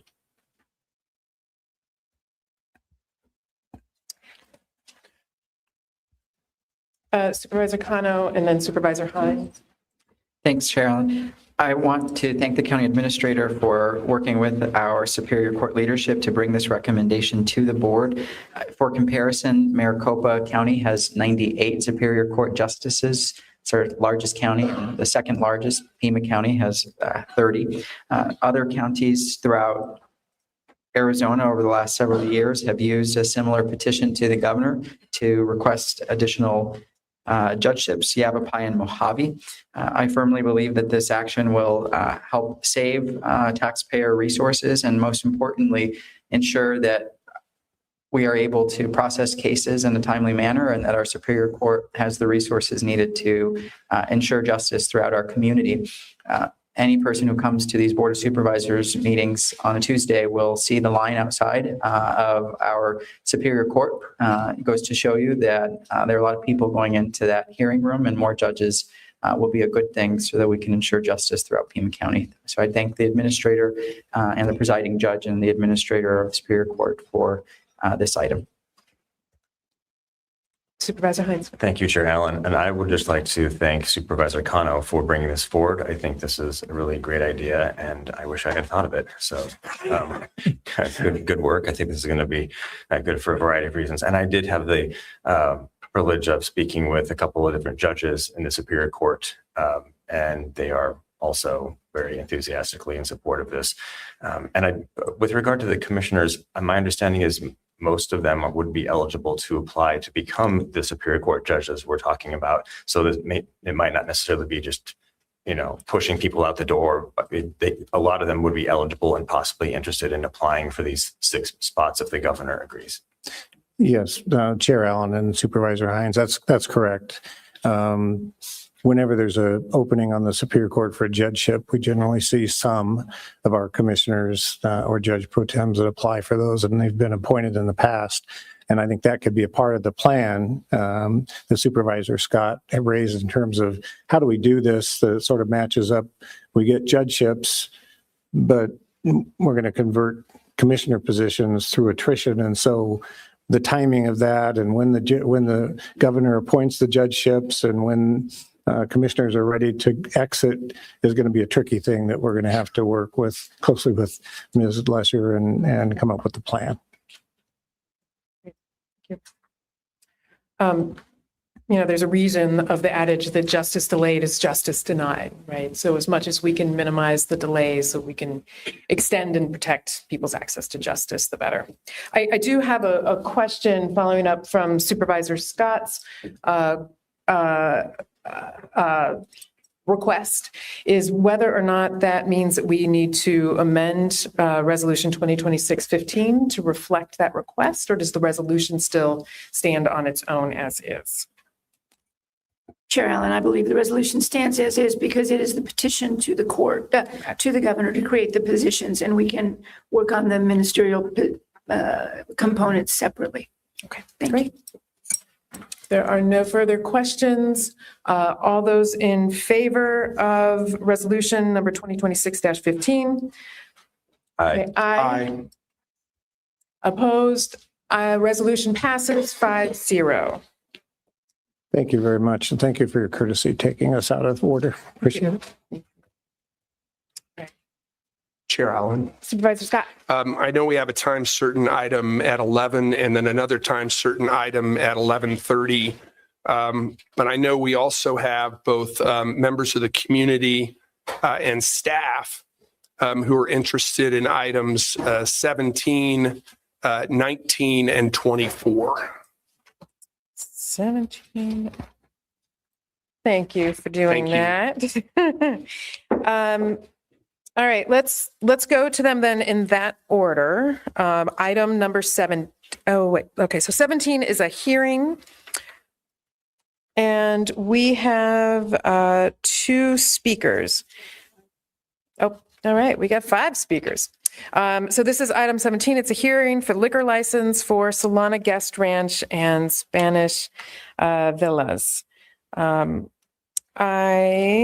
will call, we've got 2 telephonic speakers. They're no longer on the line? Okay, so Novito, Vitelli, Carrie. Then we have 3 speakers for the hearing. Chris Rebo, who will be followed by John Anderson and followed by Robert Barr. If you wanted to speak again, if you would. Oh, happy to hear whichever order, but just identify yourself. Thank you, board. Again, good morning. My name is John Anderson. I represent Christina Brooks, who's the neighbor to the south of the Solana Guest Ranch. And as I was mentioning earlier, they've been operating for about a little over a year under the premise that they're a non-conforming use, that it's allowed to operate a guest ranch. They had sent a letter to the county code enforcement in August of last year saying, hey, we think that we're non-conforming use that's been in continuous use as a guest ranch since the initial conditional use was given all the way up until 2023. There is... I'm sorry, can you direct the mic up more towards you? All right. Sorry, I'm too tall for the microphone. You are, yes, I know. It needs an extender for height. So essentially, they were told that, oh, yes, you're grandfathered in with this conditional use. However, the statute, or excuse me, the ordinance is very clear that that conditional use elapses and that you must apply again if that non-conforming use is not used on the property for a year or more. And we have provided evidence. We did send an email a few days ago to code enforcement showing that this property has been not use at all for periods longer than a year in the last 20 years. Initially, there was a conditional use permit granted in 92. It was supposed to be for a small Reformation school. There were supposed to be 10 students. The conditional use was additionally granted within this rural residential area because it was going to have minimal impact on the area surrounding it. Since then, it has gone through many periods where it hasn't had any non-conforming use whatsoever. And so that conditional permit has lapsed. Instead, the current owners of the property are now running a wedding venue that they have events that are very loud, that can be heard. They violate the Pima County ordinance for noise because you can hear it. And I said 125 yards earlier, but it's actually 125 feet. You can hear it within people's homes more than 125 feet from that property line. It is a violation of the noise ordinance. There's a violation of the light pollution ordinances, and that they have lights that are angled up. They have to be angled 45 degrees down. There's an entire eucalyptus tree that's tens of feet high. It's very large. It's completely illuminated at night. It can be seen from anywhere in the neighborhood. There's also the issue of the water being drained out of this. And this has all been done under the guise that, oh, they had approval from zoning, but they don't actually have the zoning approval that they claim they did. And we're asking the Board of Supervisors to deny the liquor license for this location because we are going to be reaching out. We are going to be investigating more. We will be approaching code enforcement with these violations. And to exacerbate the current issues by also allowing this place to have a liquor license would be absolutely detrimental to this community. It's a small, dark, low light community out east of Tucson. It's been a very serene community up until about a year, a little bit more than a year ago. We'd ask that the liquor license be denied here. Thank you. We get two more speakers, Robert Burr and Chris Rebo. Yeah. A little shorter. Yeah, I'm Chris Rebo, and everything he said is correct. And with the lighting going up the trees, they're putting beams of light straight up the tree, so the whole thing's lit. And there's like a family of hawks that have been living in that tree for many, many years. And, we would photograph them flying in and out and around the area, seeing the babies and stuff. And they seem to be going away. A lot of the birds on that property, with the removal of several trees, have gone away. And now the birds seem to be flocking more towards my property and then the property on the other side of me, because they're just clearing everything. And it's a mesquite tree bosque, and you're not supposed to be cutting down all the trees. We have trees that are over 200 years old. Most of your trees in Tucson, as far as mesquites, you're lucky if they're 15, 20 feet tall. I got 40, 50-foot trees on my property. And with the drainage of the water, the way they're sucking it down for their koi pond, it's, these trees are going to start dying. And we're going to lose a mesquite boss that's been there for a very long time. And, the road issues, they want to park cars not only in the parking lot that they cleared right next to my house, they also want to park them out in the street, and it's like a one-lane road. You could barely get up and down. And when a car comes the other way, one person has to pull off to the side to let the other car go by. It's just, he shouldn't be there. And everything that he's doing, he keeps amplifying and building it up faster and faster and faster. Every time you go on his website, he's doing more and more. And he's even talking about doing Sunday night barbecues. Just every chance he has, he just wants to milk it for all he can. And he has no concern for the neighbors, the night sky, night skies. I can't see stars anymore. It just, everything's lit up. And when he's having these parties, it's noisy. Thank you. Thank you. Robert Barr.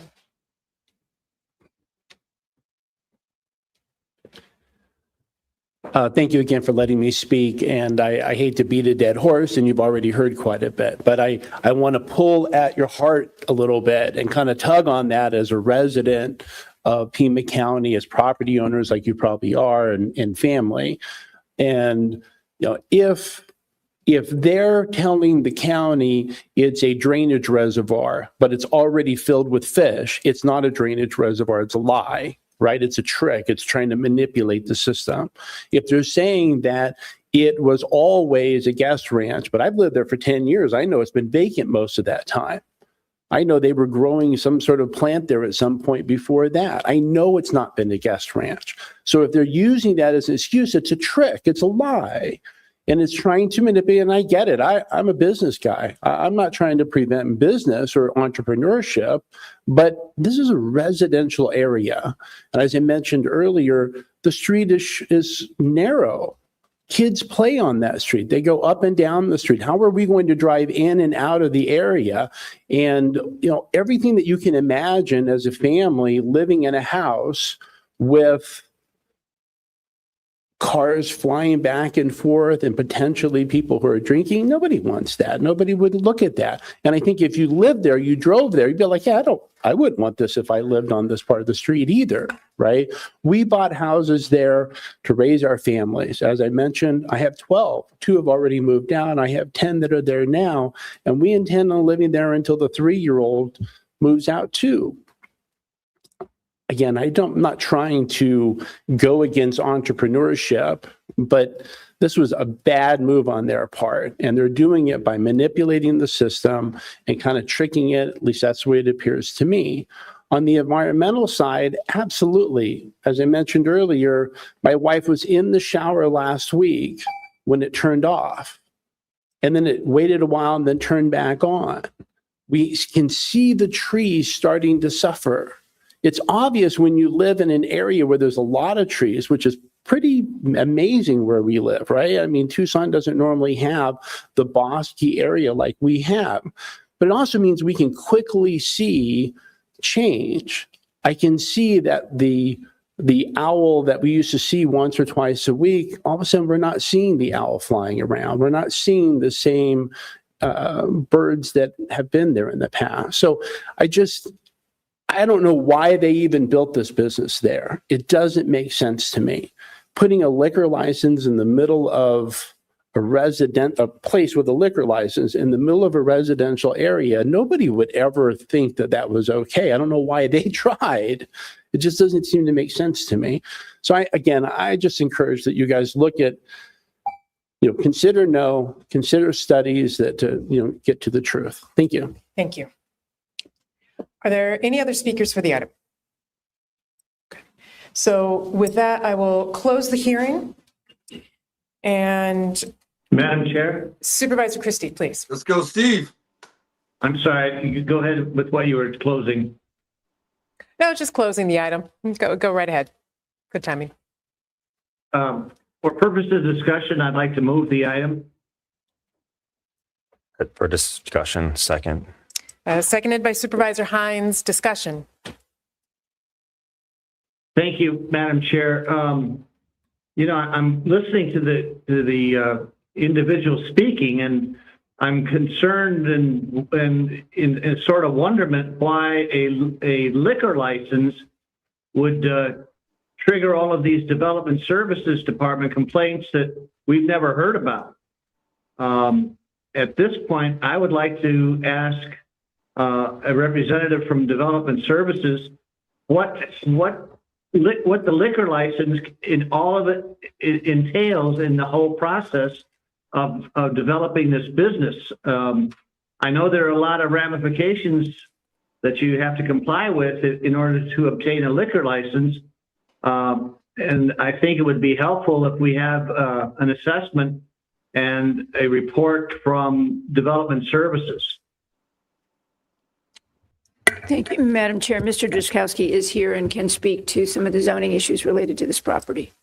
Good morning, Chair Allen, Supervisor Christie. Complicated request here. The property owner did go through our office for a legal non-conforming use on the property. There is a track record, comprehensive track record of commercial uses out there, including the guest ranch use. That was approved in August of last year, 2025.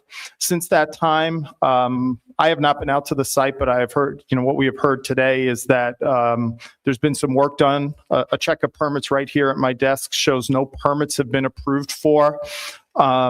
In responding to some of the comments that we've heard from the neighbors today, the lights and things like that, those are codified requirements that have to be met, permits have to be secured.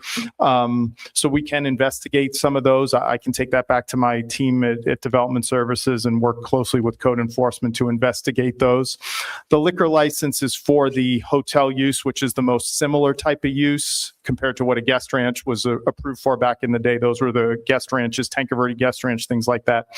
The thing that's unique in this case, wedding businesses, things like that, that's not allowed as part of this. It's a guest ranch use, and so the uses are only meant for the people who are at the guest ranch. I'll conclude my comments there. Be happy to answer any additional questions the board has. Madam Chair. Supervisor Christie. At this point, there seems to be some upended issues that are not dealt with or haven't been dealt with that need to be dealt with. There also seems to me that on the part of the property owners and the business owners that the best thing they can possibly do in making sure that in addition to them being compliant with all permitting and regulations, that they do some community outreach. I haven't heard any neighborhood meetings. I haven't heard any canvassing of the community for their concerns. So I would like to continue. I would move to continue this item until such time all of the issues have been addressed that we've been discussing today, and they can come back before the board for a future request, making sure that all of the I's are dotted and T's are crossed, both in Development Services as well as in the community outreach. Supervisor Hines. Okay, could I second that, but still ask questions? Yeah, okay, then Sure. I'll second that. I would think. Seconded by Supervisor Hines. Discussion? Thank you, Chair. So from Development Services perspective, there are no flags, no concerns about the recommendation to the board to move forward with this specific, it's Series 11, right? With this license, correct? Chair Allen, Supervisor Hines. In the note that was addressed in our report to the board, it specifically talks about that this only applies to locations where permits have been secured. Some comments have been made today about things being done without permits potentially out there. So the liquor license would only apply to areas where a tenant improvement, commercial permit, the standards that apply for our building code and zoning standards are already met. And that's meant to protect us, to ensure that the liquor license is not used in locations that have not been permitted, right? Some of these structures may be residential in nature or barns or things like that. Well, if we're going to convert those to non-residential uses, there's strict standards that apply and have to be adhered to. Thank you, and Chair Allen. And the enforcement and monitoring of this falls to us, or is this the Arizona Board of the Liquor Board? My understanding is that the liquor license is approved through the state with input from the county.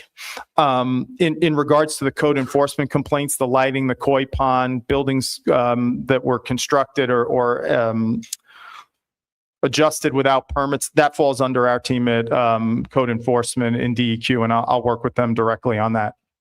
I'm not sure if our team's been out there yet. We'll make sure we get out there, and I'll address it with them in the next couple days.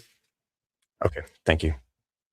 Chair Allen. Supervisor Scott. Given Mr. Drzgowski's comments, I'm very much in support of Supervisor Christie's motion, especially since he's saying that he doesn't want it to come back onto an agenda until the board has affirmation from Development Services that all of the other concerns by the adjacent property owners have been addressed. I would also just request, unless you can answer this now, that part of the investigation is into the continued use, right, of the property for commercial use, so that gets clarified, because we've heard from the neighbors that there has not, in fact, been continuous use. Chair Allen, we will look into that. Continued use. Supervisor Christie, question for you. Is there a date by which you want this to come back onto the agenda? No specific date. That would be up to the developers and the Department of Developmental Service. When they are confident that the issues that we have raised here at today's meeting with both the community, the developers, and Development Services, then between the three of them, they can determine at what opportune time to bring it back before the board. Okay. Maybe, I don't know, I should probably throw that question back to Development Services, the developer, and the community. How long do you think it would take that could adequately address all of the issues? What, 3 months? Chair Allen, Supervisor Christie, from a Development Services perspective, we'll begin our research immediately. I'll talk to code enforcement in the next day or so to get them out to the site, investigate what complaints are going on out there. We'll have a good understanding of what's going on in the next week or so to see if there's violations and things done without permits. Some of the other questions about neighbor outreach would probably be best addressed to the property owner or their representative. Okay. So I don't want to put any kind of specific time frame and then find out that the issues that we are concerned with weren't adequately dealt with. So I'm going to leave that up to Development Services and the developer and the community to come together and make an agreement at what particular time it would be most opportune to bring back. But I would say, just to start things, I would ask that the item be brought back before the board within 3 months. In 3 months. Okay. Is that clear direction? Chair Allen, I'd just like to point out that the liquor license permit is issued by the state, the Department of Liquor License and Control, and they can move forward without a local jurisdiction recommendation. Just want to point that out. Okay. Chair Allen. Supervisor Scott. Can I ask the clerk to clarify, based on what you just said, Ms. Manriquez, does the State Department have a record of moving forward without the local jurisdiction's recommendation, or do they generally wait for it? Chair Allen, Supervisor Scott, I'm not sure. I would have to contact them and ask them. Thank you very much. Okay. So we've got a second to that motion. We've had discussion. All those in favor of the motion? Aye. Aye. Opposed? It passes 5-0. Thank you. We are a little behind, so appreciate the patience of those who are here for the 11 o'clock time certain, which is agenda item number 40. This is the canvass of the election results for the March 10th special election. I will. Madam Chair. Oh, Supervisor Christie.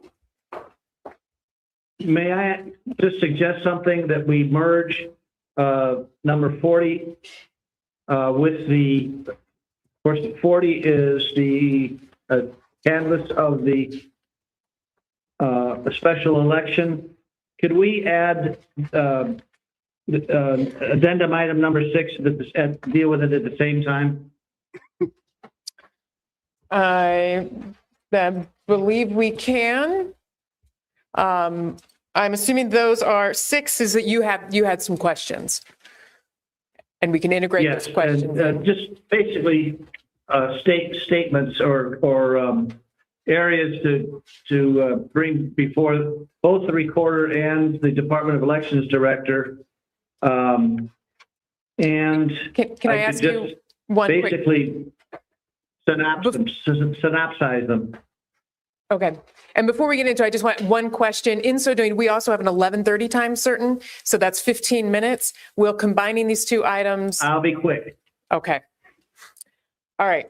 So then I don't actually know how you combine items. Should we hear them at the same time? We should hear them at the same time. Okay. Yeah. Chair Allen, can I ask a quick question? Supervisor Scott. With regard to the 11:30 time certain, that's for executive session. Do we have guests from outside the county who are here for executive session? We do. Okay. All right. So that, We're just all right. pinched on both sides. Got it. Thank you. Yep. Okay. All right. So to item 40. Madam Chair. Supervisor Christie. Madam Chair. Yes.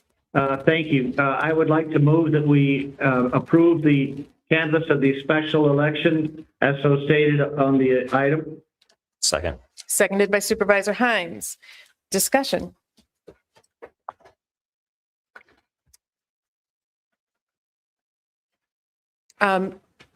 Are any of our guests today here to speak to the item?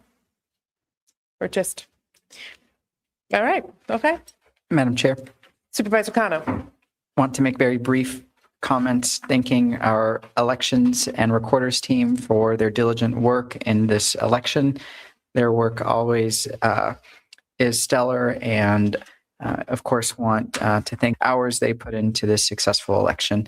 And to the voters, thank you for participating. All right.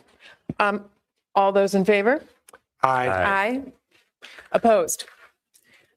Canvass of the election passes 5-0. And then on to, it is addendum item number 6. 6. Supervisor. May I proceed, ma'am? Yes. First of all, I want to thank both the recorder and our elections director for attending today. I'm sure after the election and all that it entailed, they're probably breathing deeper, and probably director of elections is sleeping easier. Ms. Hargrove, I hope you are anyway. First of all, I want to thank Director Hargrove. She reached out to our office at the beginning of the month and was very proactive. And I just want to share what she is suggesting when we have brought up, or I brought up in the last meeting, that both the recorder and the elections director generate an after actions report on the special election we just went through. And Director Hargrove writes to me, she says, "You mentioned an after election report during the meeting yesterday. What type of information do you have in mind for the report? Are you looking for statistical information related to ballot processing, or more of an overall explanation of events with ballot information? For instance, I can include the Board of Supervisors' approval to call the election, the IGA and statutory requirements, the cost of the election and authorized fees, and a few years of ballot processing comparisons. Please let me know what will be most beneficial for your constituents." That was a very proactive action on the director's part. I'm very grateful for it. And to respond to her inquiries regarding an after actions report, Director Hargrove, yes to all of the above. That would be a very comprehensive after action report that I would very much appreciate, as you outlined in your conveyance to me. I'd like to ask and one other thing. There was a memorandum just sent out regarding ballot proofing and call center functioning. If Director Hargrove could include an analysis of those items in her after action report, that would be most helpful and appreciated too. To Madam Recorder, looking at the canvas and tallying things up, there are some areas that we would very much appreciate your after action report to include and to address. Beginning with, we would like a breakdown of A, the number of ballots received by mail, B, the number of ballots received at each early voting site, C, the number of ballots received by the vote mobile, D, a trend analysis of total amount of ballots returned, quote, unvoted. And E, the number of days the observers were allowed and at what locations. Those breakdowns would be much appreciated and very insightful. And with that, if Madam Recorder, if you could include regarding the vote mobile, your thoughts or the thoughts of your staff, perhaps. I'm sorry, I can't see from where I'm at. Madam Recorder is not here. Is that correct? It's her assistant. I'm directing them to her.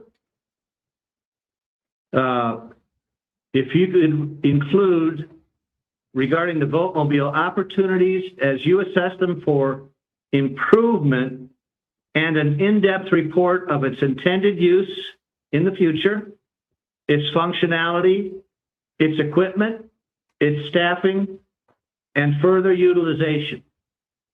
If the Recorder's Office could provide that in their after action report, it would be most comprehensive and I think very illuminating to all of us and answer a lot of questions that are out there.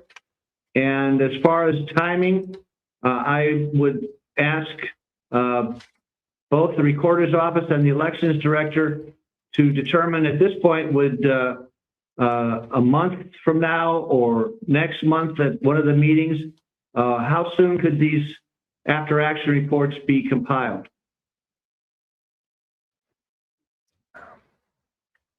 Chair Allen, Supervisor Christie, a month is sufficient.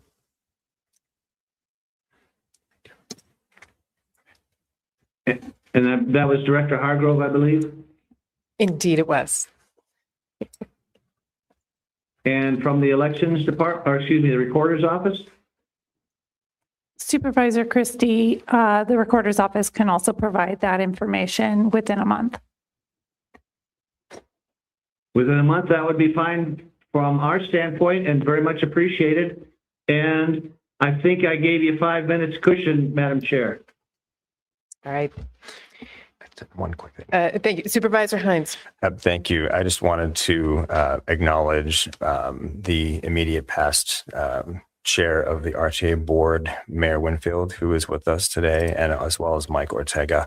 And under their leadership, we got the RTA to the ballot and successfully approved by the voters. So I just wanted to acknowledge their help, as well as, of course, Jan Leschers, the entire technical management committee, Catherine Skinner, and so many others. So thank you all. Thank you for being here. I echo that. Thank you for being here.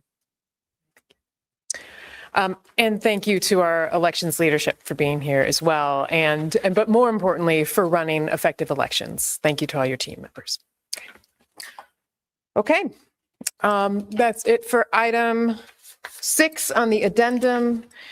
We have 8 minutes until our next time certain. I know we have people here for a couple of hearings, so we are going to see if we can fit in here item number 19. This is a hearing, modification, substantial change of rezoning conditions for La Cholla Investments. Do we have anyone here to speak for the hearing? Chair Allen.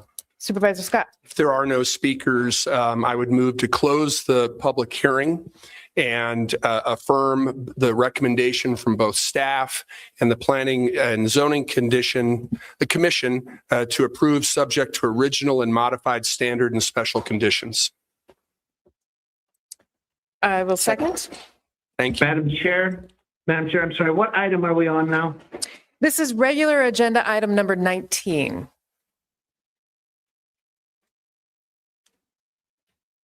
Acceptance, Community and Workforce Development? No, it is a hearing for La Cholla Investments, regular agenda item. I think the workforce development item might be in the consent agenda. So flip up towards the front.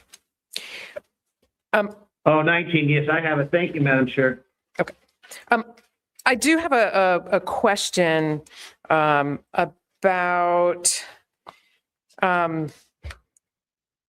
water recycling.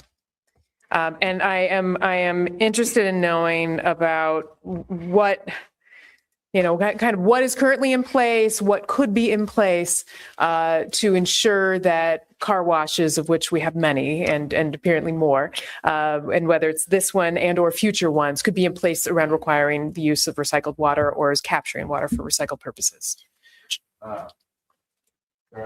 Chair Allen, I'll make a couple comments and then the applicant can probably talk about the specific water harvesting, recycling features of this specific car wash. So this topic did come up at the Planning and Zoning Commission a couple months ago when about the water recycling, how that's done, where they reuse it, where they don't, how water is treated, things like that. From a development services perspective, concerns of the board about water recycling, we can address that. We'll be transparent. We'll work with applicants in the future, right at the very beginning, to make sure they provide, clear documentation about what they're doing, what percentage, how much of the water is recyclable, how it's cleaned, things like that. We can definitely do that in the future for any water car washes that come forward. Excellent. Love that. Chair Allen, members of the board, Rory Juneman, 5983 East Grant Road. We represent Houston Street Investments, who's the property owner here. It's a great question, Chair Allen. I think the new modern car washes are already implementing water saving techniques just because it's a cost to them and they want to be as efficient as possible. The one important thing is all the water in any of the newer car washes is recycled back to the sewer. They're not wasted. It goes back into the sewer system where it's treated and either recycled in our reclaim system or goes back into our aquifers through that process. But even within the contained system of the car wash, they do recycle a good portion of that water. Essentially, when you drive your car in, you initially get a rinse of clean water, but that water funnels down into a tank where the solids and the water is kind of separated. The water part of that is then inserted into the system, usually washing kind of the undercarriage of a car, but that in that second stage, it's reclaimed water from the system itself, not from our reclaim system, but from the actual tank in the car wash unit. And then at the end, there's a clean rinse. So there's already a significant amount of water that's being kind of recycled within that system. But then at the end, everything goes back into the sewer system where it's recycled in our overall water system. Mm-hmm. Mm-hmm. Any other questions? All right. Items moved. No more discussion. All those in favor? Aye. Aye. Opposed? Item passes 5-0. Madam Chair. Supervisor Cano. Well, we have some time briefly before we head out. I'm hoping that we might be able to consider item number 3. Should be very brief on the addendum. And then Chair Allen, just to go back to what I had requested earlier, because we have staff and members of the public here for 24. So if there's a way of going into exec a little later than 11:30, I'd appreciate it. Okay. And Supervisor Connor, you were saying that item 3 on the addendum is a quick item? Yes. Okay. All right. Let's hear item 24 because there are people waiting. This is a hearing for procurement, solicitation, IFB 2500. Oh, wow. 2500278838. Is anyone here to speak to the item? Okay. And you will, if you could fill out the yellow hearing speaker's card before you leave and hand it in. Okay, sorry about that. We filled out a request to bid on the portable toilet business, and we made a mistake. And all we're asking for is you to look at the application and see that we were in business for 3 years, and we can save the city and the Pima County $50,000 a year. And over 5 years, it's $250,000 that you could save on this service that we can do. Thank you. Thank you. All right. So I will close the hearing for solicitation number IFB 2500027838. Chair Allen. Supervisor Scott. I'd like to, since you've closed the hearing, I'd like to move that we grant the appeal from the applicant. Second. Seconded by Supervisor Cano. Thank you. And the reason I'm making the request is if you go to the memorandum from the county administrator that's attached to this item dated March 19th, the next to last paragraph says the appeal does not provide grounds to alter or overturn the procurement director's decision. County's evaluation was conducted in accordance to procurement rules. Information provided after the bid deadline cannot cure a material deficiency or render a non-responsive bid responsive. I appreciate and honor the fact that our procurement staff was acting according to their regulations. But when it comes to an appeal before the board, I think the board can take into consideration the fact that the applicant, by their own admission, made a clerical error on the submission. They did provide documents which are attached to the item as well that show that they have been in operation for over 3 years. And although the procurement department was not able to consider those documents, the board certainly can. The other consideration that I'd like us to take into account was stated by the applicant, which is that their bid will save the county $50,000 a year, $250,000 over the course of a 5-year period. And then I would point out something else for my colleagues, which is that the applicant for the appeal is a local vendor, whereas the awardee is not a local vendor. So that is why I'm requesting that we grant the appeal, and I appreciate the second from Supervisor Cano. Supervisor Hines. Just to clarify, what will this actually do? Does this just sort of reset the process and it goes back to procurement, or is this the board actually kind of just saying, nope, we want this vendor instead?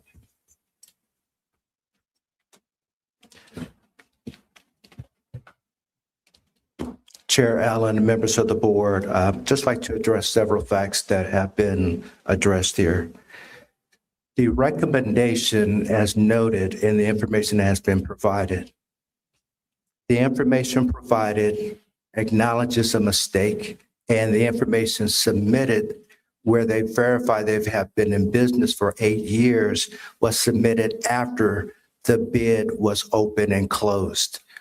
This board has, during my tenure here, approved the disqualification of bidders that submitted information afterwards or incorrectly.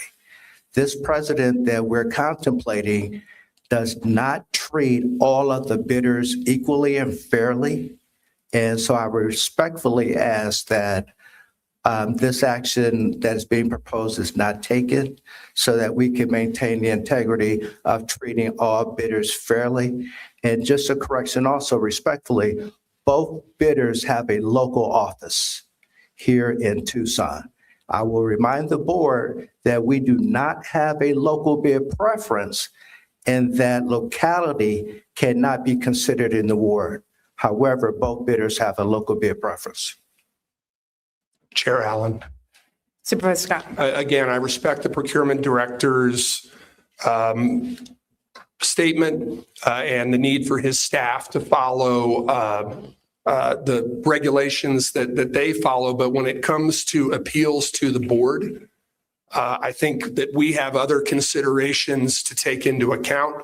And I think one of the most significant considerations is that this will save the county $250,000 over the course of 5 years. And I think that's something that this board has a fiduciary responsibility to consider. I also think that although the procurement team might have not have been able to look at the documentation that the applicant provided after the fact, I think the board has the ability to do that. And that's why I'm asking that we grant this appeal.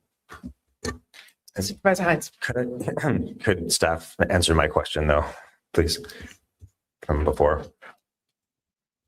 If the board was to approve the appeal, the procurement department would rebid this item. Okay, thank you for clarifying. Madam Chair? Supervisor Christie. Yeah. This, I think, has a potential to set some sort of a rather ugly precedent, and it kind of neuters what the procurement regulations are. And yeah, it makes sense to, bend the rules here and there, but I think it casts aspersions perhaps on the procurement process and the staff. I'm wondering if Attorney Brown could weigh in on this. Is this precedent going to create any kind of exposure or liability on the county's part by showing that even though the procurement director was absolutely correct in the department in its assertion of the procedure, by going against what the procurement department is proposing, does that have any kind of ramifications from any kind of legal exposure? Chair Allen, Supervisor Christie, I think the concern that you may be alluding to are prior bidders who may be in a similar situation, who may want similar treatment. I can't speak to specific instances, but that may certainly be a concern. We'd have to look at prior bidders that are similarly situated. Chair Allen. Supervisor Scott. Thank you. I'm going to quote from the letter that Mr. Collins, Director Collins, sent to Mr. Good, the owner of Elite Waste, doing business as Dumpster Guys. The item number 5 in his letter says, if you are adversely affected by this decision, you may appeal to the Pima County Board of Supervisors by filing a written appeal with the clerk of the board within 5 business days of the date of this decision, in accordance with Pima County Code Section 010H. If an appeal is filed on time, the board will consider the matter at a regularly scheduled meeting within 30 business days. The board may uphold the procurement director's decision or determine and impose an alternative remedy as appropriate. So we are acting within our rights under Pima County Code. And in response to Supervisor Hines' question, if the appeal is granted, that means that it'll be rebid, which means that everybody will have an equal opportunity to participate. And I think given the circumstances raised by the applicant, they ought to have that opportunity. Chair Allen, can I just speak again? I just want to remind the board in regards to Supervisors Christie's comment, this board has approved when the procurement department has deemed someone non-responsive for similar error, this board has approved the procurement department's recommendation. So during my tenure, we have disqualified or deemed non-responsive other bidders for making a comparable error in their bid. This Chair Allen. to amend and receive information after a bid has been opened is extremely uncommon in the procurement profession. Chair Allen. Supervisor Scott? Every situation has its own context and its own circumstances. And I took these circumstances into consideration when I made the motion to approve the appeal. The director is certainly correct that during his tenure, we haven't affirmed any appeals, but given the circumstances associated with this particular appeal, I feel it's appropriate. Especially since the outcome will be that there will be a rebidding. Any further discussion? All those in favor? Aye. Aye. Those opposed? No. Motion passes 3-2. Thank you. Thank you. We are 9 minutes past due. What did we, I think we have to break for executive. Oh, we got. All right, addendum item number 3. Supervisor Cano. Thank you, Chair Allen. With last week's news brought forth by the New York Times, I know that our community is devastated and our hearts are broken. Today, we lift up the names of Dolores Huerta, Ana Murguia, and Deborah Rojas. We say their names because too many survivors of sexual abuse have been expected to carry pain in silence, You won't and talk silence about cannot Raul be our Grijalva, answer.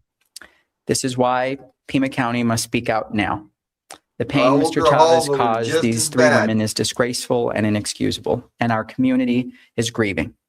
The fight for farm workers' dignity and social justice was rooted in the Southwest, and Arizona was part of that struggle. Agriculture remains an important part of our state's economy, and Arizona farm workers, many of them immigrants, continue the hard work of feeding families and sustaining communities across this country. I say this because we can be proud of the farm worker movement and continue that fight for justice. And we can honor that movement while also telling the truth. And the reality is that Pima County should not continue honoring Mr. Chavez when so much harm has come to light.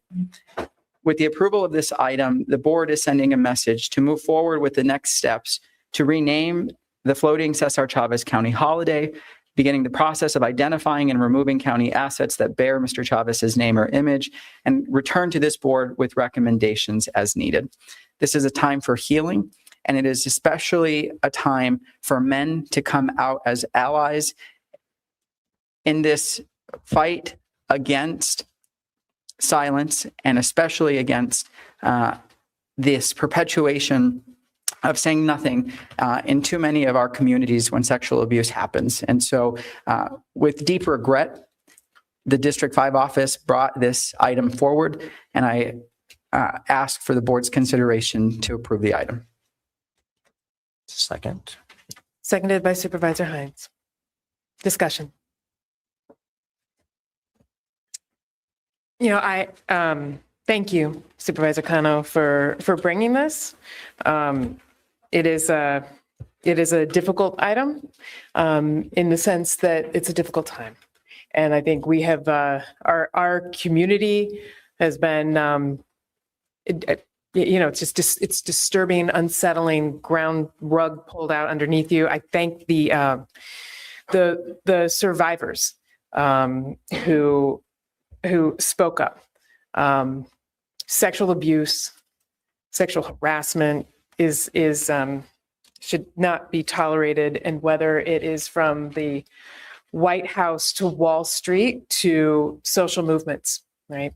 We know, and this is a powerful reminder, that movements, in fact, the gains of the farm workers was not done through one person, right? Movements are always more than one person. And the strength and the resilience of women who continue to lead and have led that movement, I think speaks and attests to the strength that is there of survivors of sexual harassment, sexual assault. So I support this item. And again, thank you for bringing it forward. Chair Allen.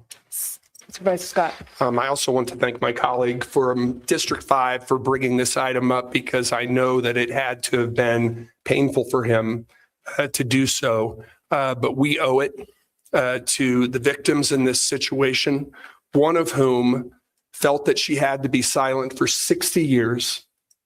60 years. We owe it to them to honor not only their pain and their victimhood, but also to send the right message to future generations that we are not going to stand by and tolerate this kind of behavior, no matter how long it takes for it to come to light. So I'll proudly support the item. And again, thanks Supervisor Cano for his leadership and courage. All those in favor? Aye. What about Raul Grijalva? Opposed? What about Item the passes record of 5-0. Raul Grijalva? All right. With that, we will go into executive session. I will note we have a long list of items in executive session, so it might be a little while. Supervisor, Yeah, I move that we go into executive session. seconded by me. All those in favor? Aye. Aye. Opposed? Executive session bound we are.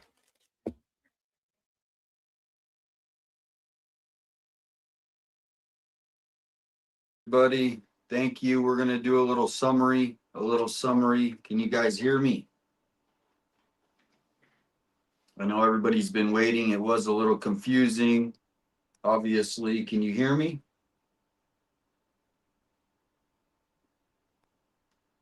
All right, so that was the first part of the meeting today.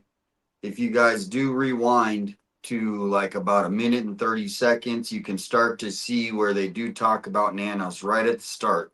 For a good 15-20 minutes, there's a couple speakers. Then we had the Aaron Cross, Deputy Sergeant, I think. I don't know his exact title, but he spoke. He's the one who's been really pushing for Nanos. He knows, he's worked with Nanos. He's been on all the talk shows. He was on the investigative room. He was on just all of them. I can't think. And he was on News Nation. If you guys were watching when JLR was here and we met with Bob, you remember Bob? Give me a Bob if you remember when we interviewed Bob, who was a former Pima County deputy.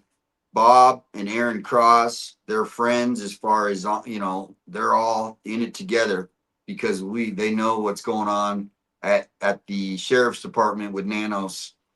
As much as this is, people are saying, you know, FBI is going to solve this. It's, you know, Nanos isn't fault. This is something Nanos has been facing for a long time, but he has people that are protecting him. He's got a base of voters, the same base of voters that vote for Romero, that vote for all of these same people. It's a hand-picked person, and Nanos was basically hand-picked again, you know, essentially because he's in with the cabal of the local people to keep things under wraps. So as much as we have Nancy Guthrie missing, that is just the cherry on top as far as his failures. right? If you think back when Joe Biden was president, Nanos actually helped implement the plan to help the invasion of all the undocumented immigrants. They protected the hotels. It was a complete operation that was implemented by Pima County, Adelita Grijalva, a lot of these people you're seeing on the screen, Mayor Romero, to get the people to Tucson.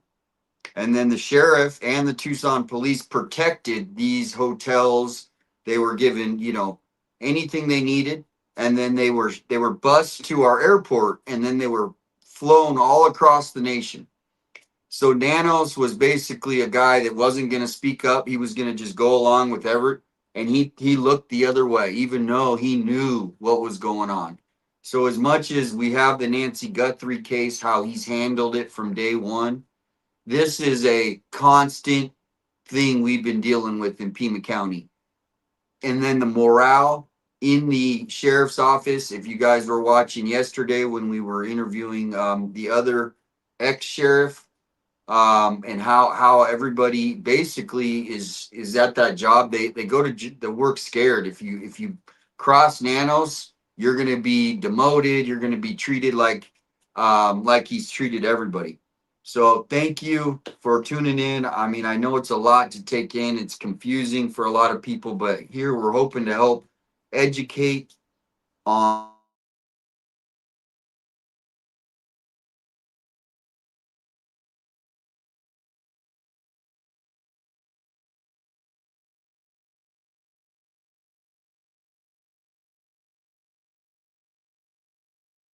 outsiders. Protect Raul Grijalva when Raul Grijalva was in office and all the shenanigans Raul Grijalva did. So the thing that I'm thankful for is the world is starting to see what we're having to deal with here in Tucson, Arizona, and Pima County. I've been trying to scream from the mountaintops about what the heck is going on here, and our voters are not focused on crime. It's all about climate activism. We got to save every drip. I love saving water too, but crime is also needs to be addressed.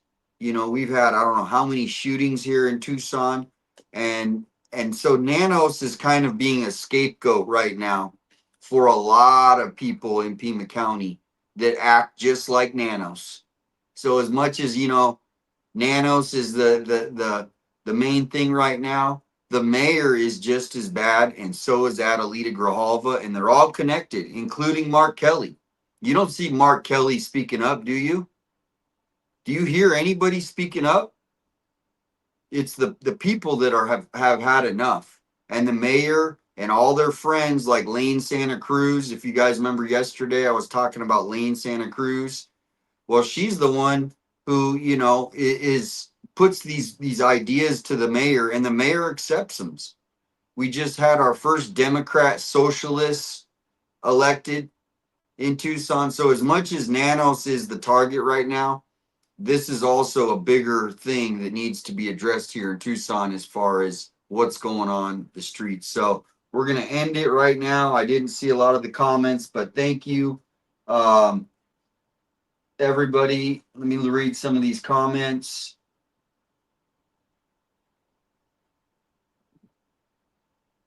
Some of them I can't read, but I appreciate you guys just hearing me out here. I know it wasn't the most exciting stream where we're doing different things but sometimes it's just good to just see what focus and really look at what we're looking at as far as getting Nanos out. It's not going to be easy, but we do have a lot of momentum. Have a good day. I'll be back. The Nanos agenda item, which is coming up next. So this is how it worked is, I guess there's a 1 p.m. agenda. They're going to bring up the Nanos, and then the board that you saw on the board on the desks and everything. They're going to talk about what the options are, I assume. The first part, if you want to rewind, it was you can rewind the public speakers. Aaron Cross, there were some great speakers. I did clip some of them, so I will post those on the YouTube here now. But if you guys have any questions, let me know. And so that's the thing is, even though we're here in Tucson, Arizona, we are basically essentially right by the border. So a lot of these problems that are happening all across the nation actually are Nanos's fault because he sat there and did nothing. As million people came through right here through Tucson and right through Arizona, including this is a known cartel smuggling route. You don't hear, have you ever heard Nano say, I'm addressing this? No. This is something's going on, and I'm glad that everybody's starting to see, because as much as Nancy Guthrie case is bringing out the failures and how he acts, this has been going on for a while, and he keeps getting a pass because our local media here in Tucson has protected him, and they protect the local insiders at the expense of our whole nation. And so the local Pima County elected basically set up the plan through Biden, and it was funded by the Biden administration to help with the illegal invasion of over 500,000 people, but it's probably more. And then those people now are all over America. And so Pima County is actually directly responsible for part of what we're dealing with in all the cities in America with the illegal immigrants. Not all illegal immigrants are bad. We all know that, but there is a large number, and we need to at least have a document. So I'm all for, immigration reform, right? Immigration reform, but we also have to be acknowledged of what happened here in Pima County to let these people in. It was a planned operation. If you look up Nick Shirley and James O'Keefe, they were in Tucson. They exposed it. And then the whole nation sat quiet because Nick Shirley wasn't a well-known figure. So this is the time. Please share this out on X, make a post, do something, and let people know what's going on here in Pima County. I'll see you back at 1 p.m. You guys are awesome. Thanks. It was a planned operation, implemented and funded with $100 million or more that was pumped into Pima County to help make it happen. I got the numbers. I have it all here. You can look it up for yourself. So you guys, thank you. Thank you, everybody, for tuning in. I will send you the link, or I will go live in about 1 hour. I'm going to go eat some lunch. Nick Shirley, yep. I tried to tag him yesterday. We need some more exposure. We can't let the foot off the gas pedal right now, because this is about change. It's about making America united again. Right. And these people, some of these people have divided us so far. It's not about division. It's about bringing people together. So thank you, everyone. We're here to, educate, but also, we're a community. This was a little bit more serious than I normally am as far as, politics. I don't like doing that in all the streams. So this one was kind of a little political. So I apologize for anyone who doesn't like that, but sometimes you just gotta be real. And I don't want to upset anyone. I just like to tell it like it is. So I apologize if I did upset or anything like that. That was not the intention. Thank you, everybody. Thank you for all the super chats. Again, Meg, Juliper, Meg. Again, thank you, Bobby Daniels, Christina, Kay, and Pixie, and Alexa, Ms. I'll see everybody back here in about 1 hour. Peace and love.